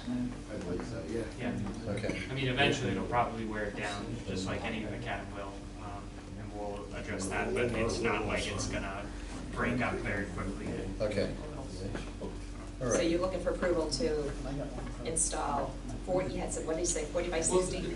This has been approved in the grant grant. already, No, so. but for you to move forward. Yeah, I don't know. Or do you need anything? I I don't don't know know if if you need the- anything. yeah, It's that's- already It approved. was just a description. But, okay, So so you wanted blocks. The blocks were for the concept of just the 46 by 46 pad. But if we're gonna move to the sea container, then. Well, I don't know that we are. Yeah, we'll have to finalize that at the next meeting, but Yeah. it was my misunderstanding to think that, you know, we could have everything wrapped up this evening for what needed to be done yet. So we'll get on it. Okay. Okay, discussion of replacement of trucks and authorization to seek approval to switch the truck awarded from funds, the 2020 902 recycling grant. So for the 2020 recycling grant, the township was awarded funds to purchase a new a new Freightliner truck. Yes. Which would replace one of the vehicles that's currently in our fleet. That vehicle has not been guaranteed until until at least 2024. So what we would like to do is look at using those funds to purchase another model truck with a different company that hopefully we can get before then. If we don't use the money by June 30th, 2023, we will lose the money. In addition to that, I'm asking that we hold the Freightliner reservation so that we are not kicked to the back of the line if the board would like to move forward, either with a future recycling grant or even budgeting it in a capital improvement list for 2024. Any idea what you'd be looking at? Is that a 550 or?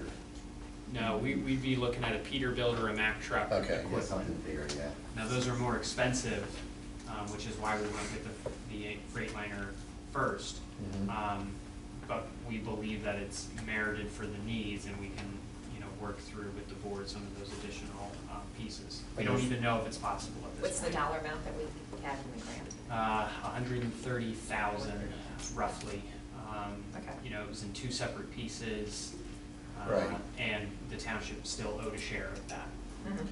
And that's not gonna change the grant or anything? Correct. Okay. We're in a situation now where we don't have too much of a choice. So I think we need to move forward with checking. And the truck you're looking to replace is the one that needs the kingpin. Yes. So, the point being is, we're up against the deadline, because things are gonna start breaking more often. No, you had to replace a kingpin in order to be able to do anything with the truck, Yeah, so. you got a 23-year-old truck. It's gonna break. Okay. So that's it about that. You don't need a motion on that, because it's just seeking it out. But yeah. Okay, so then I go to executive session.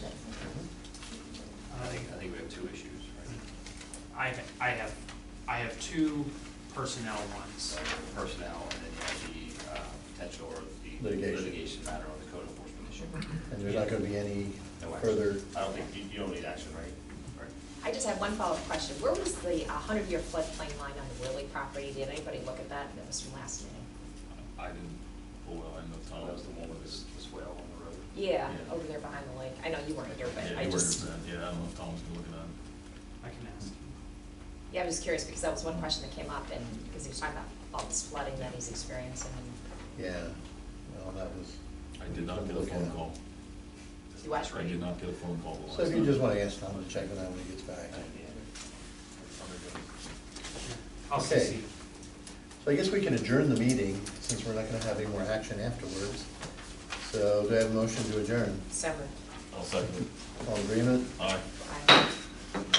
Adjourned. So we won't have any other action, we can probably stay here and just do everything right